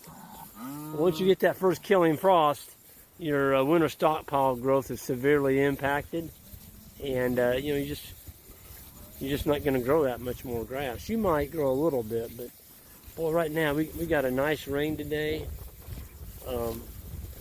I think it was right at 3/4 of an inch. We didn't get as much as they said we were going to get, but I'm very thankful for what we did get. And so you could say we have Looks like some good grass. I want cows eating that grass. 25 more days possibly to stockpile some grass here. And if it stays cooler at night and get out of those 90-degree temperatures in the daytime, we're going to grow some grass. So we're looking forward to that. And these cows are doing well. I think there's more fat cows this fall than I've ever seen. And part of that is we've had some good rains, and nice. They just got a ton of feed. Folks, this has been rested about 60 days, okay? And there's quite a bit of stuff in here. There's a lot of forage. Greg Judy, the Regenerative Rancher? Well, I'll just step over the fence right here. This is what they were on this morning. So we left this. This won't get grazed again until, well, probably toward the end of November. So look at that. So these guys are like pioneering the whole, you know, the whole process of giving cows like fresh grass to eat. They don't destroy the land. They only let them eat. So, look, this is the stuff they already ate. This is going to be going back for 60 days before the cows even eat that again. So that's pretty impressive. Let's see here. We got Really Organic. Hey, Drew Morgan. Hi, Vegan Deterioration. 2 YouTubers that were really cool to me after I made videos about them. Y'all rock. Did she make a video about you, Char? Yeah, she did. That I can't stand for. All right. I didn't know you made a video about Char. No, she's Me? cool. I know she is cool. I like Really Organic. I like her voice. Whoa, whoa, whoa. Who do we got? Call from. Johnny's Perspective. To accept, press 1. To send a voicemail, press 2. Johnny's Perspective. Welcome to the show. Hey, You're on with Drew and Char. How can we help you What's today? going on, guys? What's up, man? Oh, not too much. Yeah, I just recently found your channel and watching the stream right now. But I just started an experiment for myself with this whole carnivore diet. All right. About 4 days in now, and I don't know. It's just I'm not really sure about it right now. I'm still thinking about going back to the vegan thing, potentially. So you were a vegan before? Well, for about 5 years, I was on and off vegan. I would eat some fish here and there, but I was pretty consistent. Like 90% of the days, I would say I was fully vegan. Okay. Did you feel any different when you, like, what made you keep coming back to the fish or, you know, whatever animal foods you were eating? Why do you think that you kept kind of popping back in and trying them out instead of just being 100% vegan? Well, I mean, a lot of it was just outside influence. Like, not really any of my friends were vegan, and I come from a Brazilian family where we're really into fish, and my dad's an avid fisherman. So, you know, just to be a part of like tradition, I guess, and like be able to go out to eat and just not worry as much about like what people were thinking, I would just get fish. And also, I did notice there was some like benefits to it. I definitely felt a little bit better when I had like more protein in my diet. Fish definitely seemed to like aid in some ways. What kind of ways did you feel different? Well, mainly the cognitive benefits, honestly. That's more recently that I've been like exploring more of like the nutritional levels of things. But just last week, before I started this carnivore experiment, I was doing like juicing, a lot of raw veganism stuff, and I was noticing a lot of brain fog, noticing some like muscle weakness, some fatigue, even like anxiety issues. And then one day, I was with my dad actually. We went and got some smoked fish, and within about a minute of eating it, the brain fog completely went away, and I felt good. I felt like, oh, this is just what I needed. You know, my body was wanting me to have this. Wow. So you said 90% of the time you were eating 100%, like 90% of the time you were eating all plants. And then like how, give us an idea. Like, is that once a week for you that you were having like a little bit of fish or something the whole time you were mostly plant-based? Yeah, just about. Well, there was actually long periods of time where I didn't have any animal products at all. And like going into this experiment, I actually went at least over a month, probably like a month and a half of no animal products at all. Doing a lot of juicing. I was doing fasting as well. But I was also doing protein. I was taking a lot of pea protein, supplementing pretty well. Why did you move to the juice fasting and why did you move to the juice fasting? What made you do that? Well, I have a neighbor who's really into it, and I don't have a juicer, but he was telling me like all these benefits. I think he was a fan of Life Regenerator's YouTube channel. So he was telling me all this stuff like, you need these enzymes, like the raw enzymes from the fruit. That's what's going to heal you. Got it. So Yep. I was like, okay, I'll try it. And he was making me like really good juices. What were you trying to heal from? Not really like anything in particular. I was basically just trying to get as healthy as I could possibly be. And but did you not feel healthy? Like when you were, mostly vegan for those 5 years, were you not feeling healthy in some aspects? What was the impetus for wanting to even go down the road to get better health?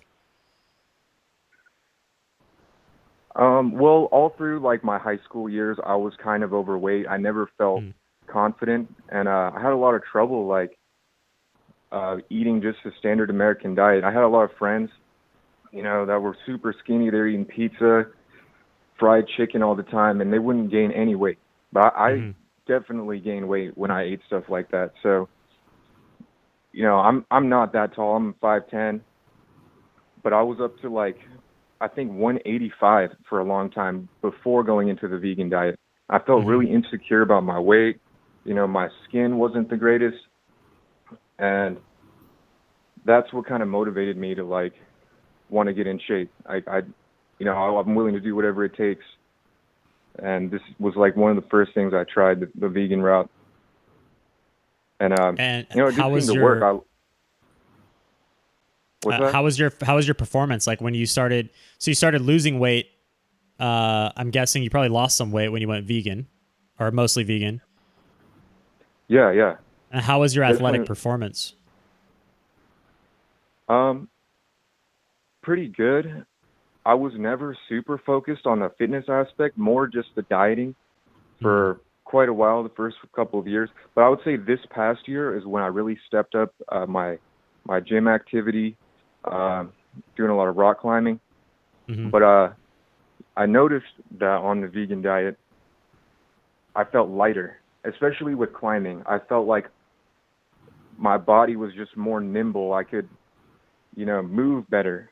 And, I was still eating the fish sporadically. So, my muscle strength was pretty good. But if I ever ate too much fish and then say I went climbing like that day, I usually climb at night. But if I had eaten fish earlier in that day, I just felt more sluggish. And I would get tired easier too. Like normally I would go for maybe 2 hours, but after eating some fish, I could only go for about an hour. Interesting. Okay. Were you losing weight this whole time? Like, were you steadily losing weight as you got into the rock climbing? I had plateaued at this point. I lost about 40 pounds over the past year. mainly through veganism and intermittent fasting. I'm about 155 right now. Pretty good amount of muscle. I haven't done any like body fat percentage testing or anything like that. But yeah, definitely have solid muscle. I'd say I'm about 15% body fat right now, but I'm not sure. So moving into the current carnivore experiment, what made you want to go carnivore, and what are you experiencing right now that's not so great? Well, I was watching Bobby's perspective for quite some time, back when he was doing all his juice fasting, and like I watched a lot of YouTube. That was mainly like what got me into veganism in the first place. But recently, after seeing like kind of his transformation and just how his consciousness kind of shifted, like the way he thinks now, and it motivated me. Like I've always kind of had like a mindset of not necessarily like the alpha mentality, like wanting to have that, but something along those lines. Like I wanted to be more confident, just as strong in general. And I saw Bobby come a long way through this carnivore thing, and I thought like, oh, I might as well try this too. And how has the See how I mindset feel. shifted? Or has it not shifted yet? I'm not really sure. I'm only 4 days in. But so far, I noticed kind of an immediate benefit. And then as of just today and last night, I guess, I feel about the same as I did before I started the experiment. Okay. What is the benefit? Well, the benefit right away was just more energy during the daytime, especially. Interesting. So you're actually having more energy right now without the carbs or without any of the plants? As of today, no, I feel the same as I did before starting the experiment. But the first 3 days leading up until today, I did feel a slight boost in energy. Okay. So you feel the same today, but the first few days you had a boost, probably just like excited about the new diet or whatever. It'll be interesting to see how you progress here because, like, your first week, you're going to probably hit the wall of the keto flu. If you keep sticking with proper carnivore where you're not eating any carbohydrates at all, chances are you're going to hit some sort of keto flu wall. That happens to almost everybody. And those couple days are going to suck. And that's just the way it is because your body's been used to eating so many carbohydrates for so long as a mainly plant-based eater. Because, I mean, that's what plants have. Plants are mainly carbohydrates. I mean, if you were to take all the plants that people normally eat, I'm sure that they'd average out to about 90% carbohydrate is really what it comes down to. You have to really look hard in the plant kingdom to get something that's mostly protein or mostly fat and it's not carbohydrate. So when your body is used to burning all those carbs, all of a sudden you don't give it carbs. About a week in, your body's completely out of its energy reserves, of carbohydrate reserves, the glycogen, and your body says, I haven't made energy from fat in a while. So you just plummet. Your energy just goes down the drain for like a couple days until it starts to figure it out. So right. If you do want to stick with it, I'm just saying that's coming your way. Don't blame the diet necessarily. That's the body kind of shifting its ability to burn fat for fuel. And that should be expected, actually. All right. One other thing, too, I forgot to add is a huge benefit that I did notice from the carnivore thing is digestion. I was having a lot of trouble digesting plant fibers over the past few weeks, and that was one of my main reasons for trying it out, too. So there has been some significant benefits to doing it so far. How's your digestion right now? Like, as you eat more animal foods, like what's it like? What are you experiencing exactly? Well, leading up Feel until free this, to be I was detailed. eating a lot of like rice and oats. Yeah. And they were just not digesting at all. And I felt bloated. My stomach was just sticking out, and I felt horrible. But since I cut out all the fiber and I've just been doing meat, My digestion's fine. There's no bloating at all, and I've lost weight, and I haven't really like, I don't know, like I've been drinking more water, but I've been losing weight significantly faster than I was before.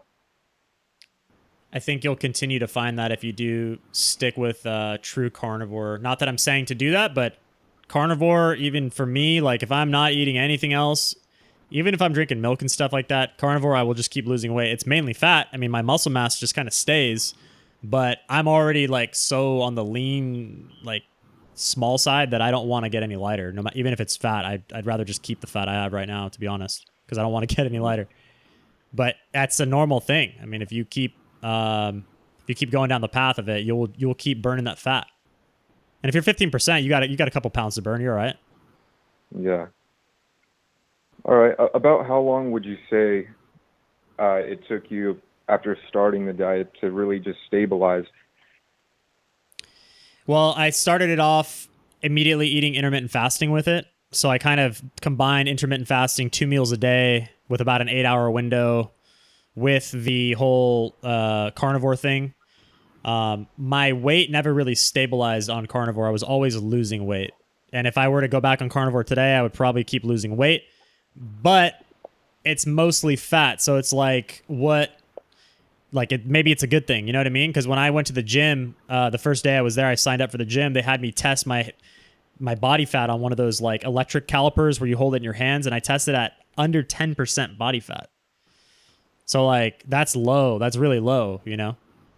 But as a vegan, like, you know, a year ago, I mean, I was all squishy. I had almost like, even though I was only 150 pounds, I was like man boobs, you know, like it was soft, and it changed right away. Like as soon as I went carnivore, like that shaped up within a month. Like it started to really take a different form. So I would just say to keep going until you want to change something, you know, you see in the mirror you don't like.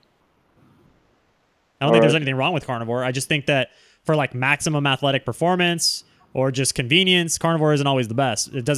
Not everybody needs to eat 100% strict carnivore. That's all. That's my take on it. But I think it's a good diet. I think it works. All right.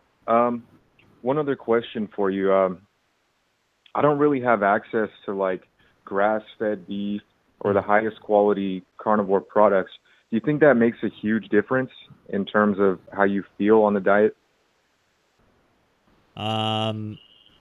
I mean, for myself, and I want to ask Char about this too, how she feels when she's eating factory farm versus like the high end stuff. For me, I feel good eating both. I feel really good eating both. I eat a lot of factory farm meat, like straight up, like from the grocery store meat. I find whatever's on sale because I'll get ribeyes for like $6 a pound. I mean, that if you wanted to get ribeyes grass fed, you're talking $18 a pound. That's a lot of money. I can't afford that every meal. It's just not going to happen. I feel good eating both. Now, that being said, there is a little slight benefit to eating the higher end meat. To me, it's a cognitive benefit. You get this sort of like super satiation that goes on in your brain. It's almost like, like somebody just gave you a freaking neck massage. Like that's how I feel after I eat a really good piece of steak and like really good eggs. But if I'm eating the factory farm stuff, like it satisfies me. It gives me that energy and that muscle. It keeps the muscle mass going. But I don't really have that like super satiation. And Char, what do you think about that? I totally agree. Pretty much the same thing for you? Yeah, I feel good on the factory farm or the farm. But it's just like you have to eat way less of it. The higher quality. Yeah, I would say that as well. Like you get satisfied with a lot less food. And if you eat like really high-end cheese too, you could have like a couple bites of it. And even if you're pretty hungry, you'll lose your appetite because that cheese will just give you whatever you need. And it you know, sometimes I'll be cooking and I'll be eating like cheese before the meal, just like popping them in my mouth because I'm hungry. And then by the time the food is even ready, like 10 minutes later, I'm not even hungry anymore. So I hope that that answers your question. I mean, my recommendation is to eat whatever you can afford. If you can afford the higher end stuff, eat it. Eat it as much as you can. There's definitely a benefit. Yeah. I'll definitely give it a shot. Cool, man. Well, I hope we got some stuff cleared out for you today. But if you want, just keep coming back to the channel and just keep sticking around, man. Yeah, definitely. I will. Thanks again. All right, brother. Have a good day. You too. Cool dude. Hopefully he keeps going with this. Sounds like he was pretty conflicted with his veganism and the plant-based thing. I mean, he said at most he would go about a month without eating fish, but because of, you know, traditions and things like that, he kept wanting to consume fish every once in a while just to not look weird in his family. I totally get that. But I think Char would probably agree with this. Only going a month without animal foods is probably not very long. And you're going to not really lose the little micronutrients that animal foods gives you in that amount of time. Like, that's essentially like a vegan supplementing right there. Like, he's going to get... He's like supplementing with fish. And I think that's why he probably felt okay and lasted 5 years to begin with. Because he sounds like he doesn't really have a big vegan community around him. Like, what else was really keeping him vegan, you know? Other than like the ideology and the theory of it sounding good, but he couldn't really stick to it. That's why he was eating the fish. And another thing I want to point out too is his choice of athletics was rock climbing. Rock climbing is very similar to cycling, where the lighter weight you get, the better your performance goes, because it's all about power to weight ratio. So these rock climbers you see out there, like, go look up Alex Honnold, the best rock climber in the world. The guy's like a stick figure thin. He's got no, like his grip might be strong, but the guy isn't in the gym like bench pressing 300 pounds or anything like that. He's just really light, you know, and I believe he's a vegetarian as well. So like these foods, they get you really light, and you don't need to be super strong. You just need to have the basics of strength, and you need to be light to be a really good rock climber. There's no heavyweight rock climbers out there. There's no heavyweight cyclists out there. So what I'm saying is, athletically, rock climbing doesn't necessarily prove that veganism was working for you. Now, he made an interesting point about the energy levels when he was talking about only being able to work out for about an hour. Now, what I find when you're combining animal foods and plant foods together, like let's say you eat steak with rice, you know, you got the high fat and the high protein with the high carb, that does make you tired. Because you're combining fat and carbohydrates, and you're getting this crazy insulin spike that doesn't go down. Your insulin's just pumping. And then eventually your blood sugar crashes and you do get tired, like about an hour and a half later. But if you eat all animal food, no carbs, you don't have this weird energy crash after it. What do you think about that, Char? Well, I had steak and rice the other. Did you feel a little sleepy afterwards, though? Yeah, I went to bed. I went to bed. See? Char went to bed. See, at night, you know, that's what I do. If I want to get a little sleepy afterwards my meal, or after my meal, I'll eat like last night I had rice, chicken, and beans. Like, that's going to make you a little sleepy. Oh, here we go. We got somebody else. Are we doing okay on time, Char? Okay, let's grab this guy. Call from Mario. To accept, press 1. Hello, welcome to the Drew Morg channel. You're on live with Char and myself. How are you doing today? Hi. I'm really nervous right now. Is this Maja? Yes. Well, no need to be nervous. We're just us hanging out here, talking with a few people. No big deal. What's up? Yeah, I'm sorry. I guess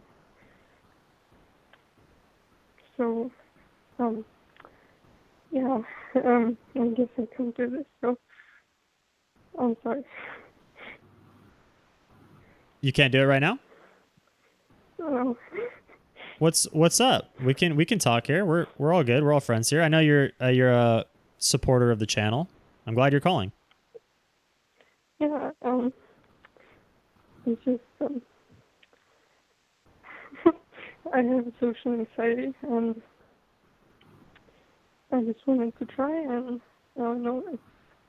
I understand. I used to get really sick when I was a little bit younger in bad social situations. So I understand. And if you want to call back later, feel free to do that. Okay. Yeah. Unless you want to talk now, we can do that now. Thank you. All right, Maja. Everybody's supporting you in the chat, by the way. I'm sorry, what do you say? What's that? Yeah, so I just had this reaction, so I'm kind of shaky and I feel almost, yeah, I don't know, but yeah. You had a reaction? Oh, I got you. Yeah, I have Colin. social anxiety, so I get all these like emotions coming up. Mm. But I like, yeah, so yeah, I was vegan when for like almost 5 years. Wow. I'm 19 and I became vegan when I was 14. And yeah, I really don't recommend it because I a few years ago I got really bad joint pain. Really bad And, joint pain. Yes, and it just came like one day kind of, and like I'm not sure what it is. You know, it's, I don't know if like, yeah, I've been to like a regular doctor, and they, I mean, it's nothing like they can just see like that, so it's probably like like arthritis or fibromyalgia or something like that. They basically told you you had arthritis? No, I don't know. Okay. So I don't have any diagnosis. But what I want to say is like kind of you don't know what can happen. So I guess would you not recommend people to go vegan, especially at a very young age, like 14, like you did? Would yeah, you? absolutely. So yeah, I'm a growing person. Mm. And yeah, I don't know. What are you eating now? So I eat some meat and like I'm not so sure on my diet right now. But are you eating animal foods or are you still 100% vegan? No, I eat animal food. Mm. But it's a bit weird because my family is like pescatarian. Mm. And yeah, I just like it feels kind of weird for me. Did they support your decision to go vegan at 14 years old? Yeah. Because they're already pescatarian, right? Yes, they are. And what is the state? Cannot... I'm sorry. What's the status of your condition now that you're eating like at least fish again and stuff like that? It's not great. Like I still have really bad joint pain. And like yeah, it's just constant and it's kind of tired. And it's hard just going upstairs. It's horrible and yeah. How long have you been back on animal foods? I had my first egg in April. April? So yeah. For a few months. Yeah. Did your doctor, because I think in Sweden the healthcare is it's run by the state, right? It's public healthcare. Yeah. Did your doctor there recommend for you to eat animal foods again, or was that something that you decided to do? No, I haven't been so much in touch with like any doctor or anything like that. So yeah. Well, when you went to go your initial diagnosis, I'm assuming maybe that was years ago that this started happening. When was the last time you went to the doctor? It's been a while. Hmm. Well, And I don't have a diagnosis again. got you. So, yeah. Are you feeling hopeful right now? Like, now that you've started eating other foods, do you feel like it's helping you, or is it the same? I feel like it feels safer to eat animal products, and I really want to eat more of them. But it's a bit weird for me. When you grew up, even before you were 14, were you already eating a very low amount of animals in your family just because they were already pescatarian? Like, did you grow up eating, you know, a small amount of animal foods? I actually grew up vegetarian as well. So I have a long history of not eating meat. Yeah, I was like 5 or something when I became vegetarian because my parents were pescatarian, and it felt right. I've noticed this is very common with people who grow up vegetarian or their parents are vegetarian or vegan. It's a very difficult emotional thing to get over consuming animal foods. It becomes harder than any other decision that they have to make because it's a very personal emotional decision to eat the foods. But I just want to let you know that if you want to try it out and you want to just see how it goes for you for a while, I think you should feel good about the decision and feel free to eat as much as you want and to see how that affects your body. And if it's good, then you keep doing it. But if it doesn't help you, then you could always go back to eating a smaller amount if you want. Yeah. So for now, if you're feeling good eating it, you said you feel safer eating more animal foods, you feel safer eating more protein. Maybe that's your body letting you know, like, hey, this is working out. This is good for my body right now. Yeah. So, like, this call is actually kind of, I just wanted to do it because I like to try new things. So, it's a bit awkward, but... It's all good. I really appreciate you calling. Yeah, thank you for having this live stream. Oh, you're welcome. And you could say hi to Cher too, because she's here too. Yeah, hi. All right. Well, thanks for calling, and hey, just keep following your body's signals. That's all I can tell you. Okay, and keep hanging out in the stream and just talking with the people in the crowd. People already know who you are in the chat, and they're really supportive of you. Yeah, thank you so much. You're welcome. Have a good day, and say hi. Okay. Yeah. Same. All right. Bye, Maja. Glad you called. Okay.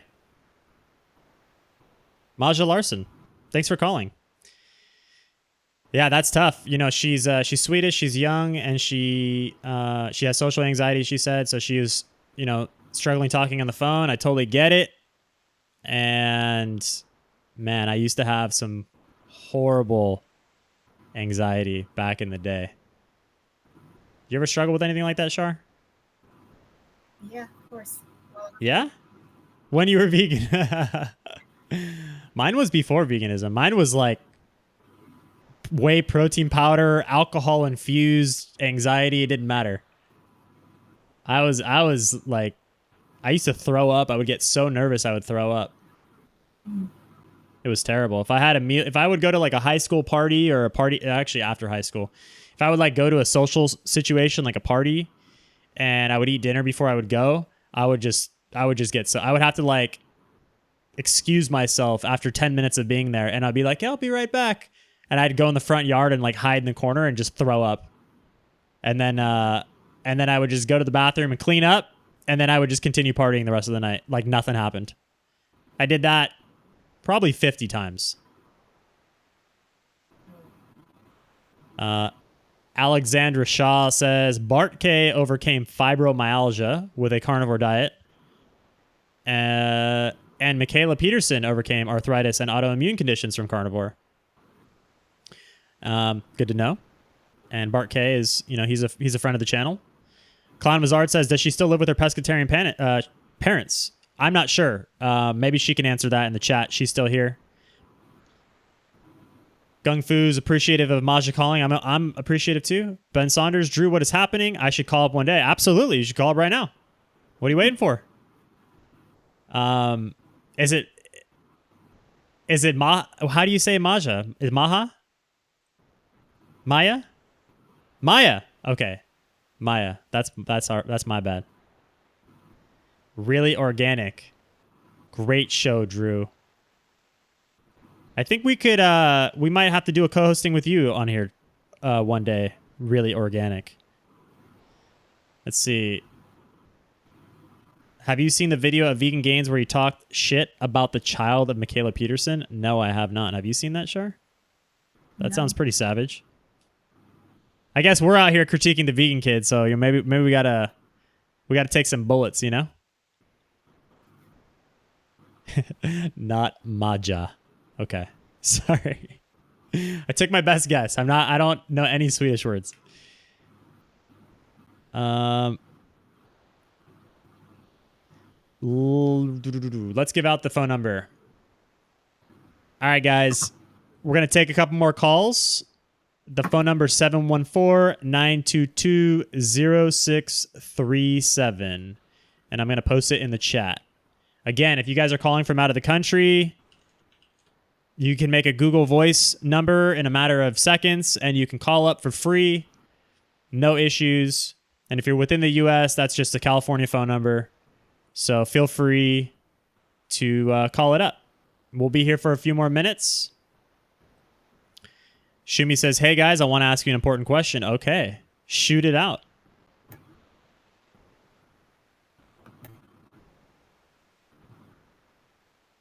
Yeah, Maya said that she, our last caller, she started at 14 being vegan, and it sounds like she was like pescatarian or vegetarian growing up since she was 5.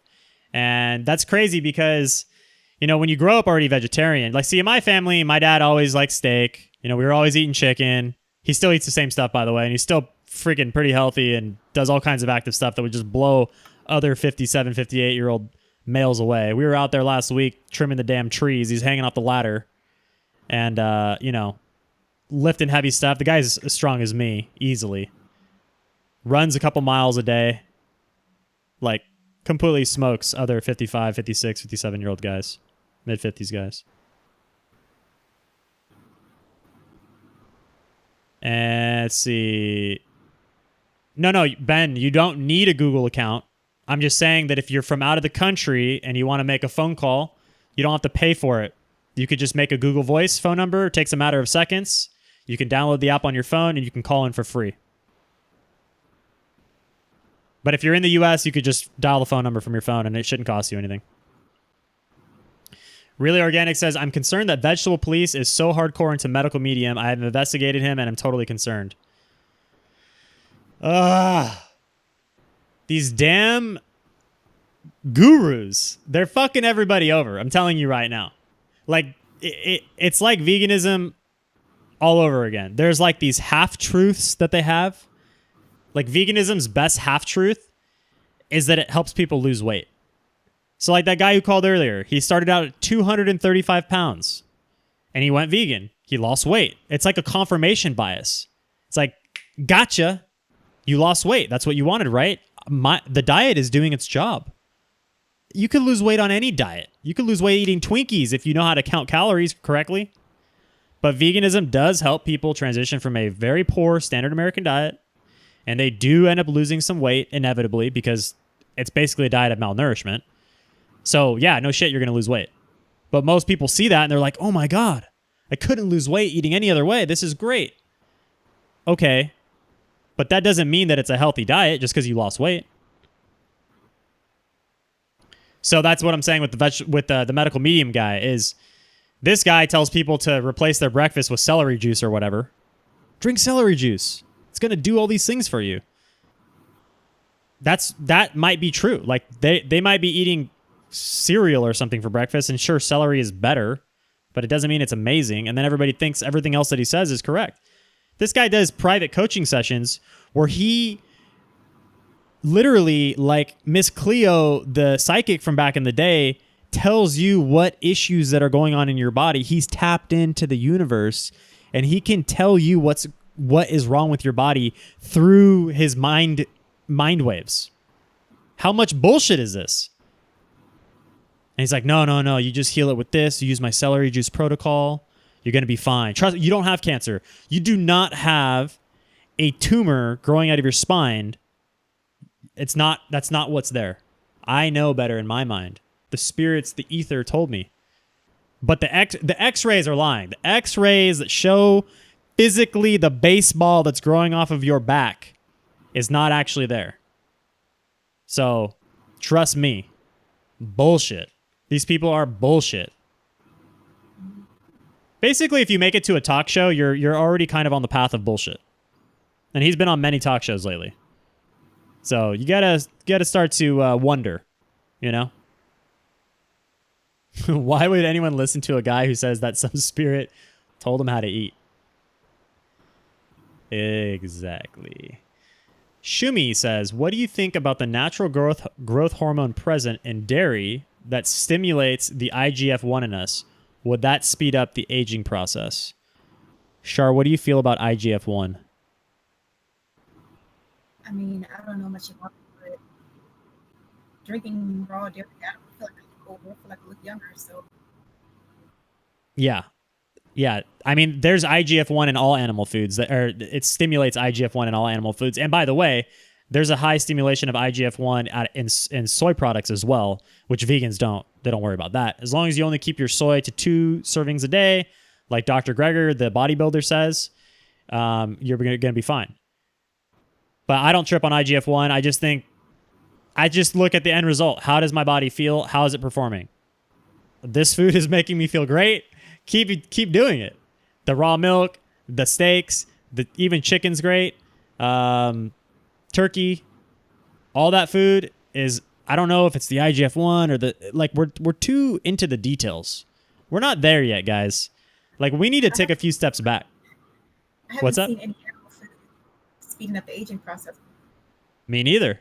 I haven't seen, all I've seen is vegans looking older than their years. Not animal food people. They might look overweight if they're like on a sad diet or something, but they don't age necessarily. That's not like a common known trait of the standard American diet. Overweight, yes. Heart disease, yes. But looking old or like aging beyond your years is not something we've even talked about really until veganism. Yeah, Veganism is the only. What's that? Life, that should. Vegetables give life, what'd you say? Your pound life. We're having trouble hearing you.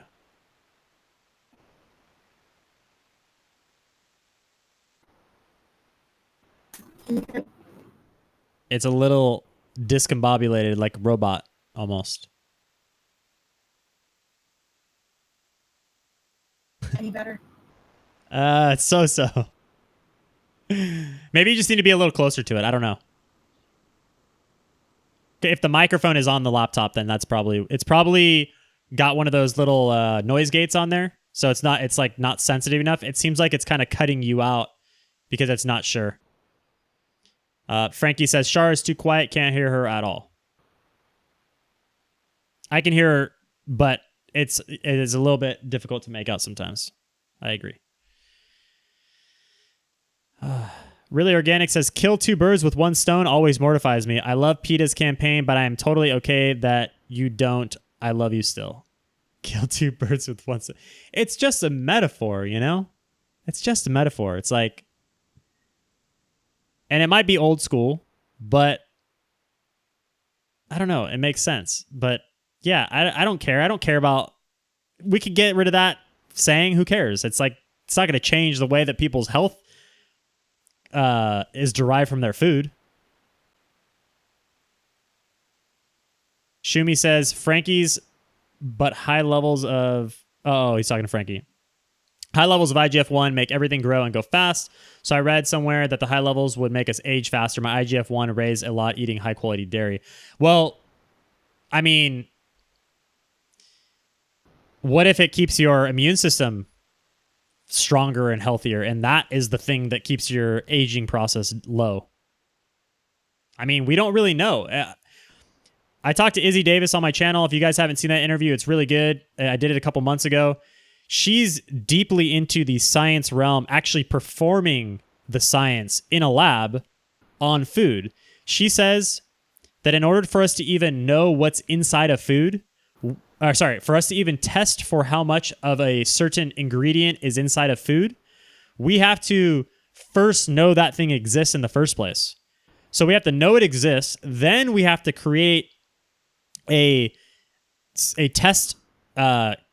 testing conditions for it to see how much of that particular ingredient is inside of that food. So like there's things inside of food that we don't even know what's in there. And she said that herself.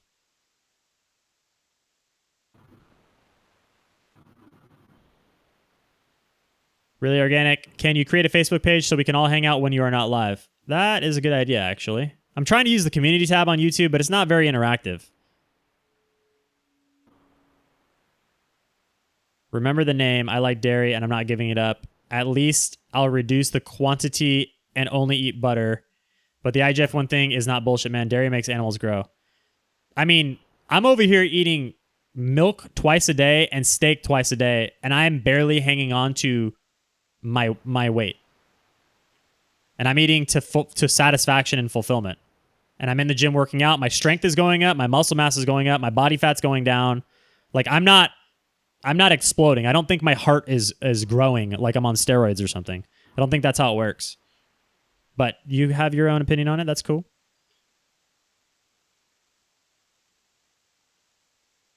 People want the Facebook page. All right. So we're going to throw out the phone number again. It's, I think we missed actually a couple people. I missed one just a moment ago. If I missed your call, guys, sorry. I didn't see it pop up. But the phone number is 714-922-0637. Let me pop it in the chat again.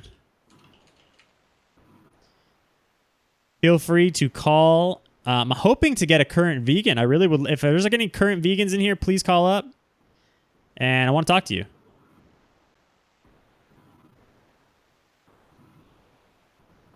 Vegetable police can be vicious and self-righteous. I almost regret buying his shirts. Haha.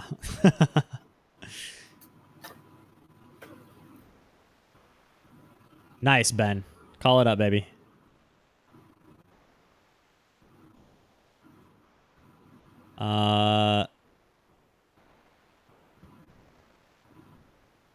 You're still Norwegian? I assume so. How would you change? I'm American. It can't change. You can't change your nationality. Really Organic says, I've watched Vegetable Police from the beginning, and I can say for sure that vicious is not a good word to describe him. I think he's just trying to figure it out like the rest of us. I think Vegetable Police, he's a funny dude. He obviously makes good, entertaining content, but I think his reasoning and deduction skills need a little bit of fine-tuning. Like, the dude literally jumps back and forth all the time. And I just think he's looking in the wrong areas. Like, he's going down the path of the medical medium, and he's going down with the path of the gurus. Like, bro, cut the guru bullshit out. Like, why don't you just try some standard shit first and see how that works? Like, you'd be surprised sometimes when you take, like, the normal advice, and that's what works. And he denies and declines all the standard advice and goes for the craziest thing. But that's what people want to see on YouTube, and I think it's almost it's one of those things, like, you see a lot of this happening with YouTubers. Like, they have sort of a special lifestyle or a special diet, and they become attached to people wanting to watch that little journey that they're going through. Like, how interesting would it be if I was like, I'm going to go on a balanced diet right now? Nobody would Nobody would care. But it's like carnivore experiment, 60 days. I'm going 100% juice fasting for 90 days. Man, people will be subscribing like crazy. What happens when you complete those 90 days? Oh, you got to jump onto something new to stay relevant. Same thing with these YouTubers with the crazy cool lifestyles. You know, you got to keep switching it up to stay relevant. It's a tough position to be in. And I think they put that pressure on themselves. And I think a lot of these people, they didn't have a big social group to begin with in their lives. They don't have a lot of friends or whatever. And then YouTube became this thing and they became popular. And now there's like all these people seeking this advice from them and they're making them like this little guru. And then now you've got to step up to the plate over and over. And it never ends.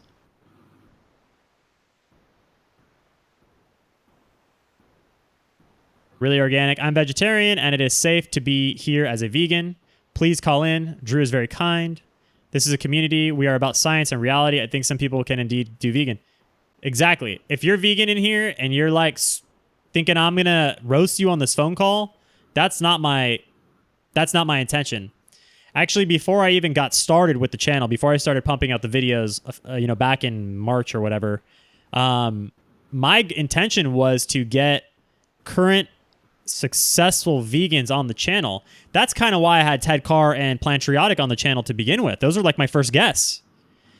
And then they Plantriotic, Jackson, the dude lost his damn mind on the stream and everybody's just making fun of him the whole time. That was like eye-opening for people, I think. Ted was a little bit more of a reasonable conversation. But I just think that the vegans who are talking about their success, they kind of like shoot themselves in the foot because we kind of, once you put them under a microscope, you kind of see that their success is not solid, you know? Like they think they're successful, but they're like, but you start asking them questions like, how are your teeth? How's your digestion? How's your weight? How's your performance? Why do you have injuries that are not healing? What's up with your hair? Why is your hair thinning? Like all these things, they're just like, it kind of adds up and they can't really hide from it anymore. I think that's probably why, some vegans don't even want to come on the channel. But it's not my intention to roast them or out them. I want them to talk. Because I hear and I'm sure, Char, you get this all the time. Vegans pop up in your comments and they're like, I've been vegan for 20 years and I have the best health and my skin is great and I've had 2 healthy children. And you're like, okay, like, why don't you have a profile picture? Where's your videos? Where's your Instagram?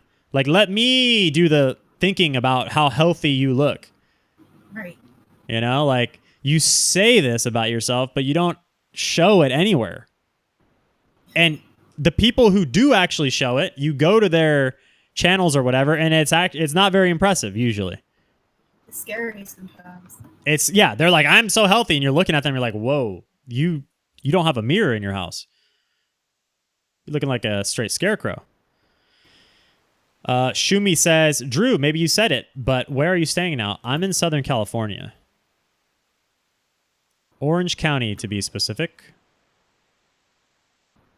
Vegan Deterioration should get a life and stop the passive, cringy narration of vegans. I disagree. No. That's it. One word to you, Ruby. No.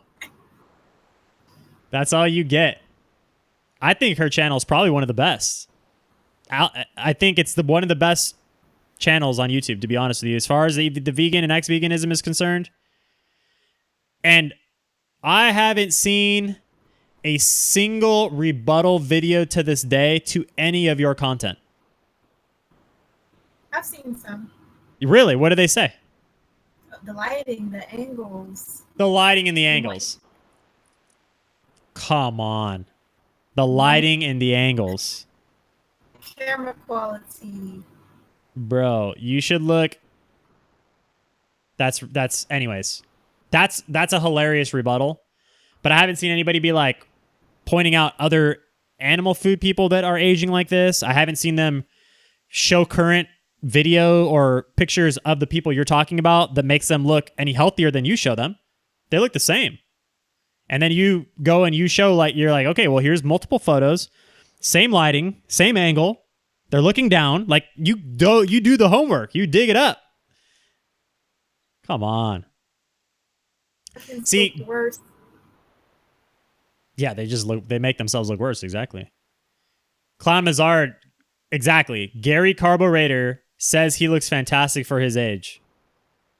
Exactly. He legitimately thinks that he looks healthy and that he's healthy, you know? That's what I'm saying. It's like they have a very deranged view of themselves.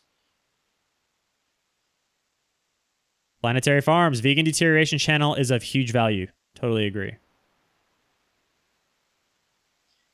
Like when Mike the Vegan came on my channel, he was sitting in that same chair he makes videos from.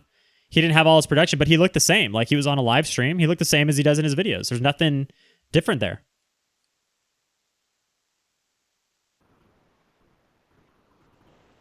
You guys are dogmatic like vegans. Yeah, Ben, call in, man. Call in anytime.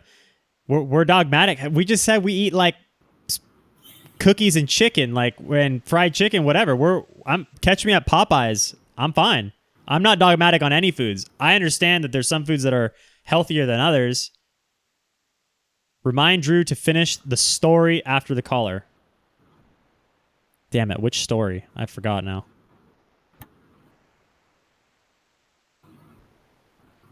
Wait a minute. Why is this? Oh, okay. Okay, we're all right. There we go. Call from Ben Saunders. Ben. Hey, we connected, brother. We're connected, bro. What's going on, Ben? Welcome to the show. Hey, man, how you doing? I'm doing good. How you doing? Can you I'm turn doing the pretty volume good, down man. on I your just wanted to call. on your thing by any chance? Oh, yeah, sure. Let me try.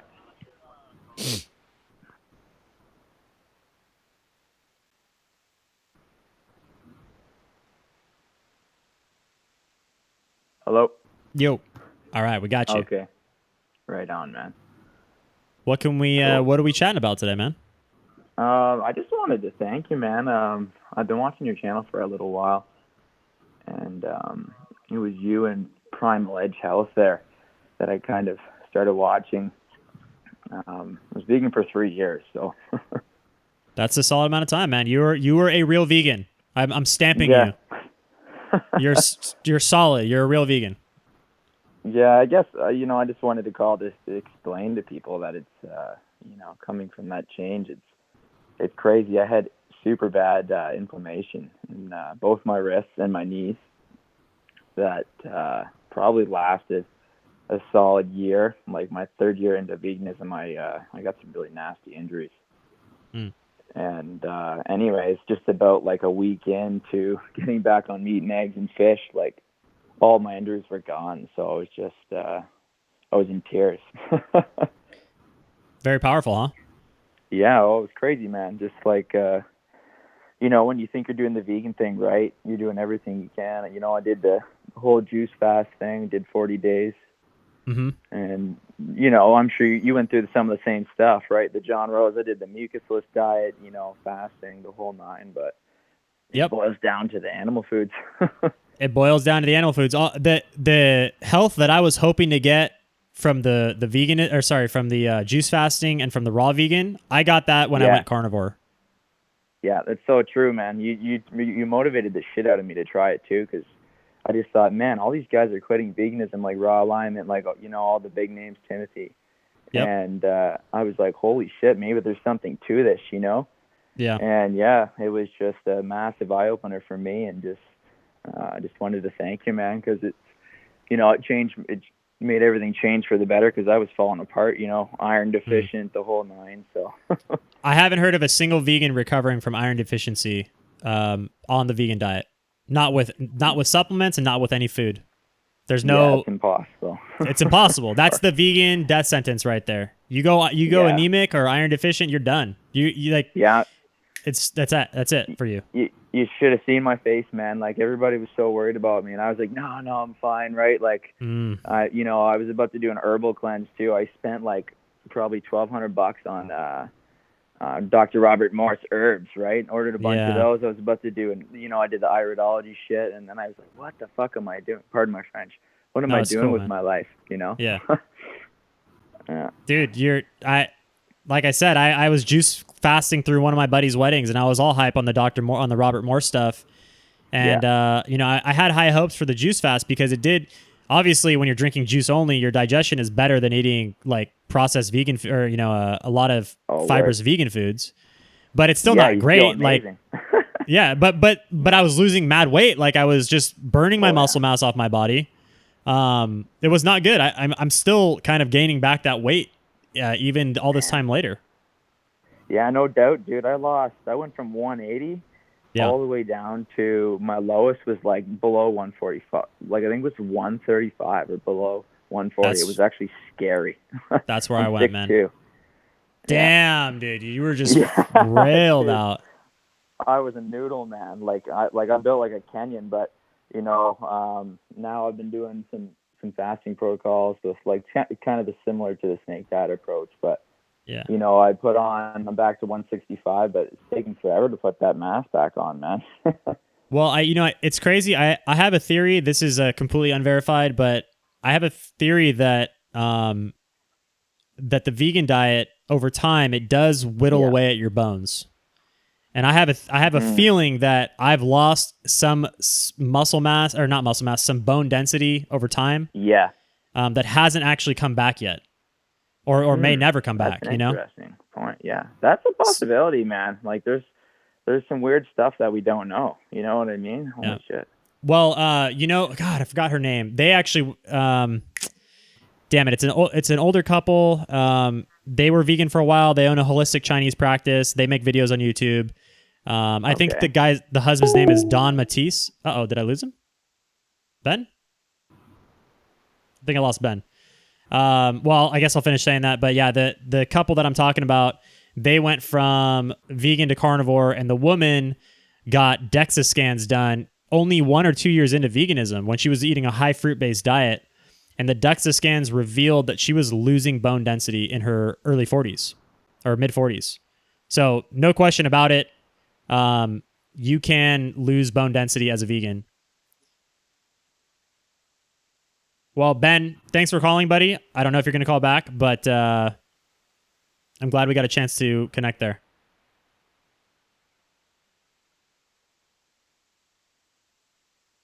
I have osteoporosis because of veganism. Eesh.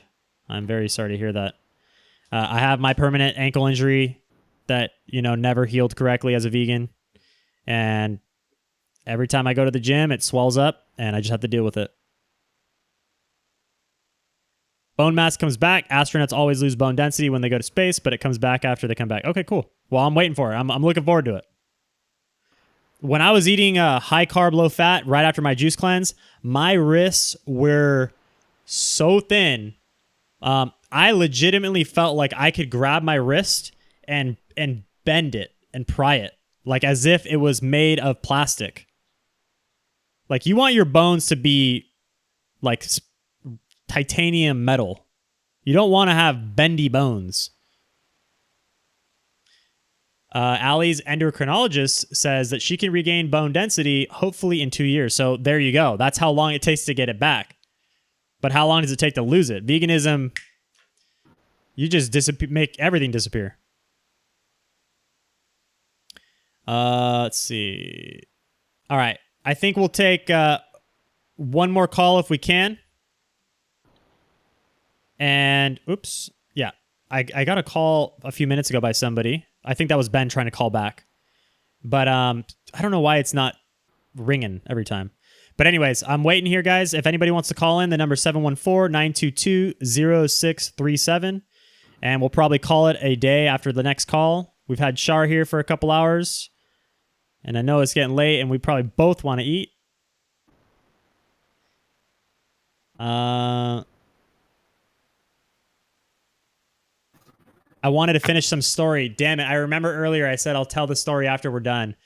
I can't remember where I was going with it. I know I told you guys a story about the throwing up. You guys don't remember the story either. Maya says she feels bad for Char's connection. She's fine. She's fine. She's hanging in there. I forgot the story too. We'll Don't worry. All right, guys. One more caller. I think that'll do it for the day. 714-922-0637. Thank you for calling in, Ben, by the way. Once again. It looked like you tried to call back, but it didn't ring. So Google Voice is not cooperating on some of these.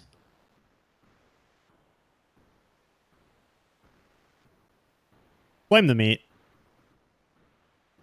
Whose face is thinning? Someone says they're going to cook up some bison burgers. That sounds pretty good, actually. I'm going to hopefully eat some meat as well, and then I'll probably go to the gym after that. Oh, the wedding, the juice at the wedding. Yeah, okay. So basically I went to the wedding with a pail of orange juice.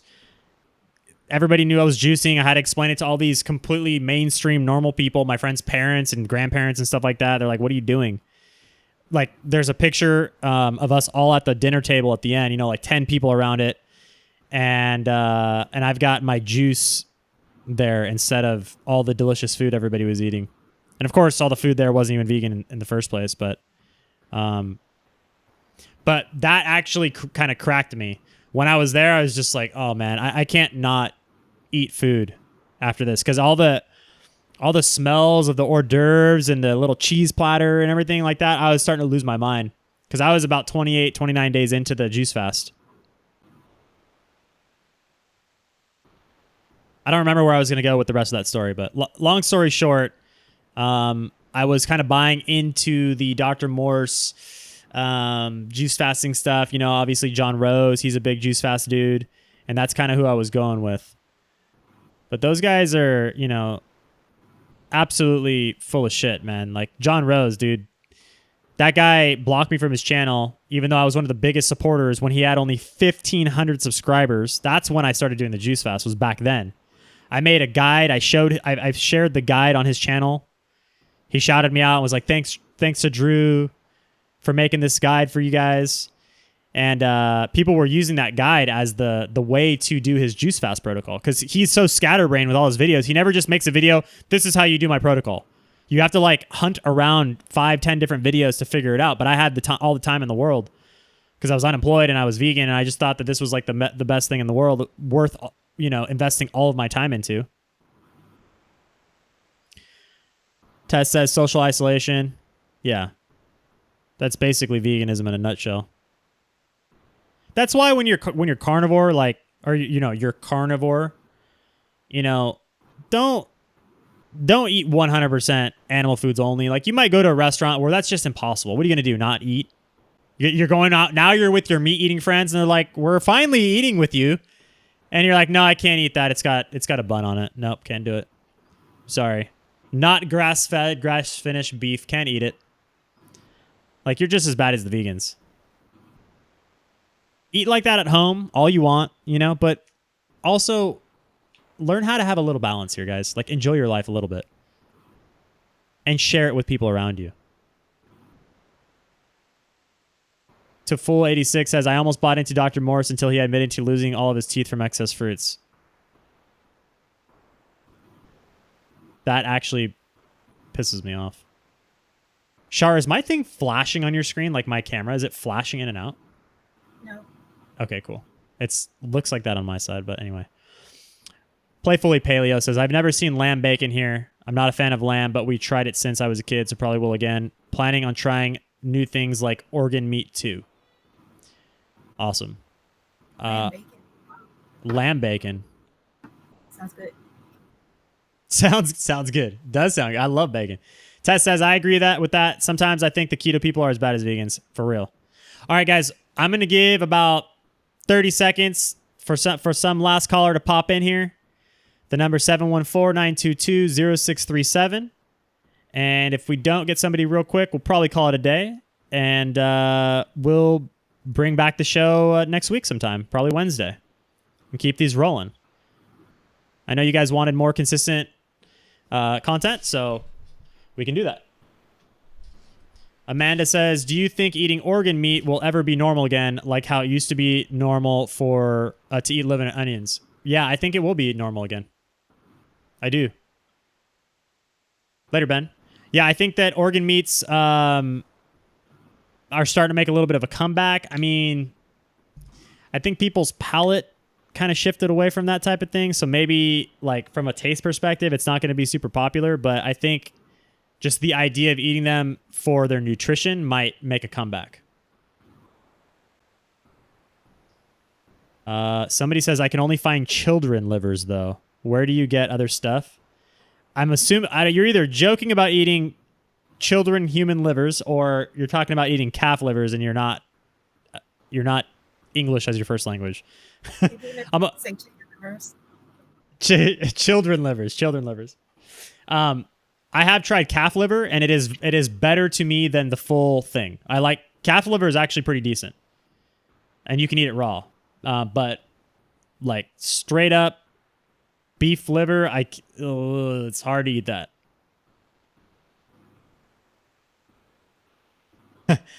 I'm excited for the vegan bubble to pop. Like in LA, everyone is vegan. Yeah, I know. That's how I went vegan in the first place. I went to LA, and my girl there was like, you need to go vegan.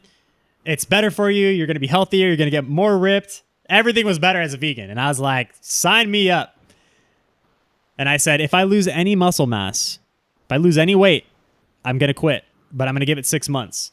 And I did lose muscle mass. And I did lose weight right away. And I still kept going. Because I wanted to give it the chance.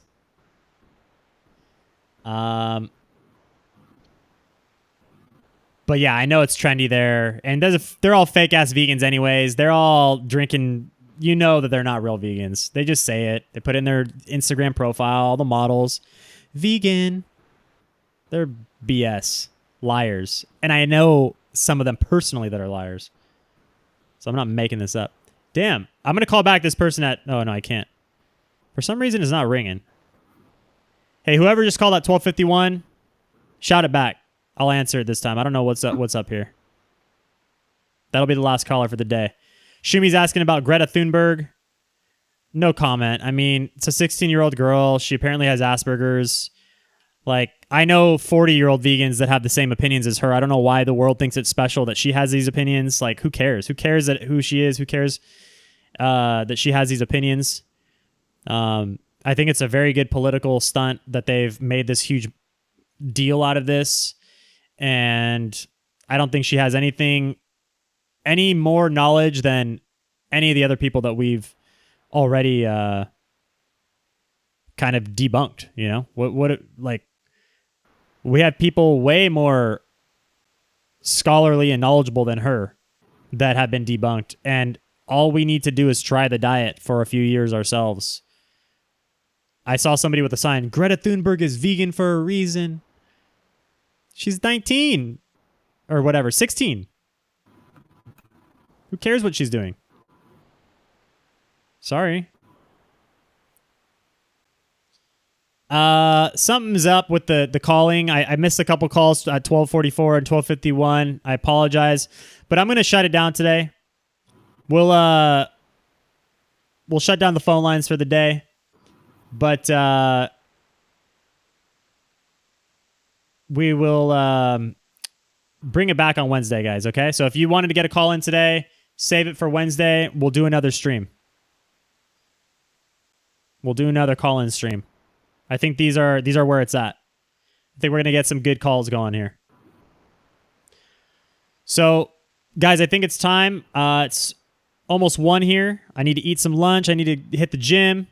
Char, thank you so much for coming on the show. I'm glad we finally got to connect and hang out and do a stream. This has been my idea for a while. What's up? We'll get you next time with the updated Chromebook. Can you hear me?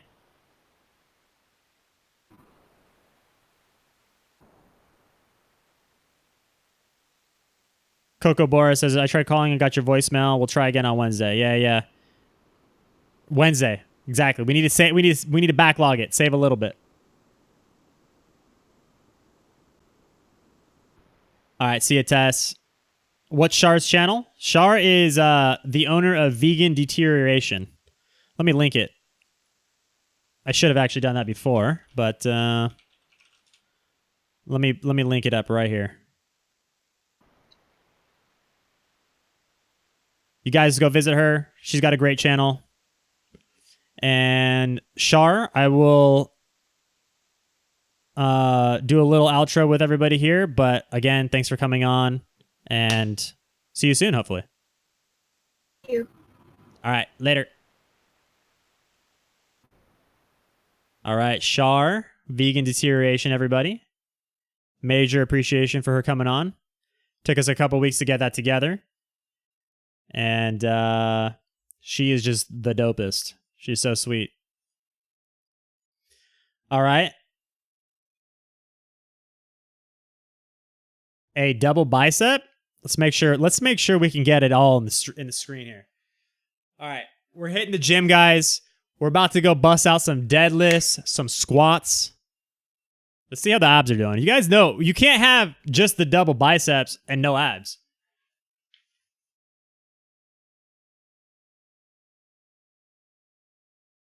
We're losing stomach here, guys. I'm actually a little worried about the weight. I need to pump up the numbers. But the strength is going up. There's no injuries, by the way. No injuries. I've never felt physically better. I've never felt physically better than right now. No injuries. Pretty much as strong as I've ever been in the gym. I'm lifting the most weight I ever lifted. So I'm stoked about that. And I'm really light right now. I'm only like 143. I'm light. I'm not saying that's where I want to be, but as long as I have body fat, I'm figuring that the body fat is burning and it's turning into muscle. At least that's what's happening in my mind. I might even start adding in a third meal. We'll see. We'll get Char's audio popping next time, Shanto. She just got that computer. We had some technical issues before the stream, so we'll get her all dialed in next time. Maya, thank you guys for being genuine. Maya, thanks for calling in. You did great today, by the way. You got nothing to worry about. You just gotta take that deep breath and call it in, you know? You did great. JG lead the $2, baby. Thank you so much. Drew and Char equals great team. I know. I have this feeling like today is the start of something. You know? I think she was just a little bit quieter today because of her audio. Normally she's real talkative on her stream, so yeah, we will have to do it again. The children livers. I can only find children's livers. I figured that dude was like not from the US or something. All right. Guys, we're going to shut down the stream. Thank you so much for being here. Hit you with the outro. Have a great rest of your weekend. Make sure you guys watch UFC tonight. Save your calls for Wednesday. You know, even if you guys wanted to call in, you guys are duplicate callers. I'm down, man. Bobby's perspective the whole time? No, Bobby, here we are, baby. Look at the shadows. Look at the top-down lighting right there. Look at the top-down lighting. So many angles there. So many angles. All right. I love you all. Peace. Have a great day.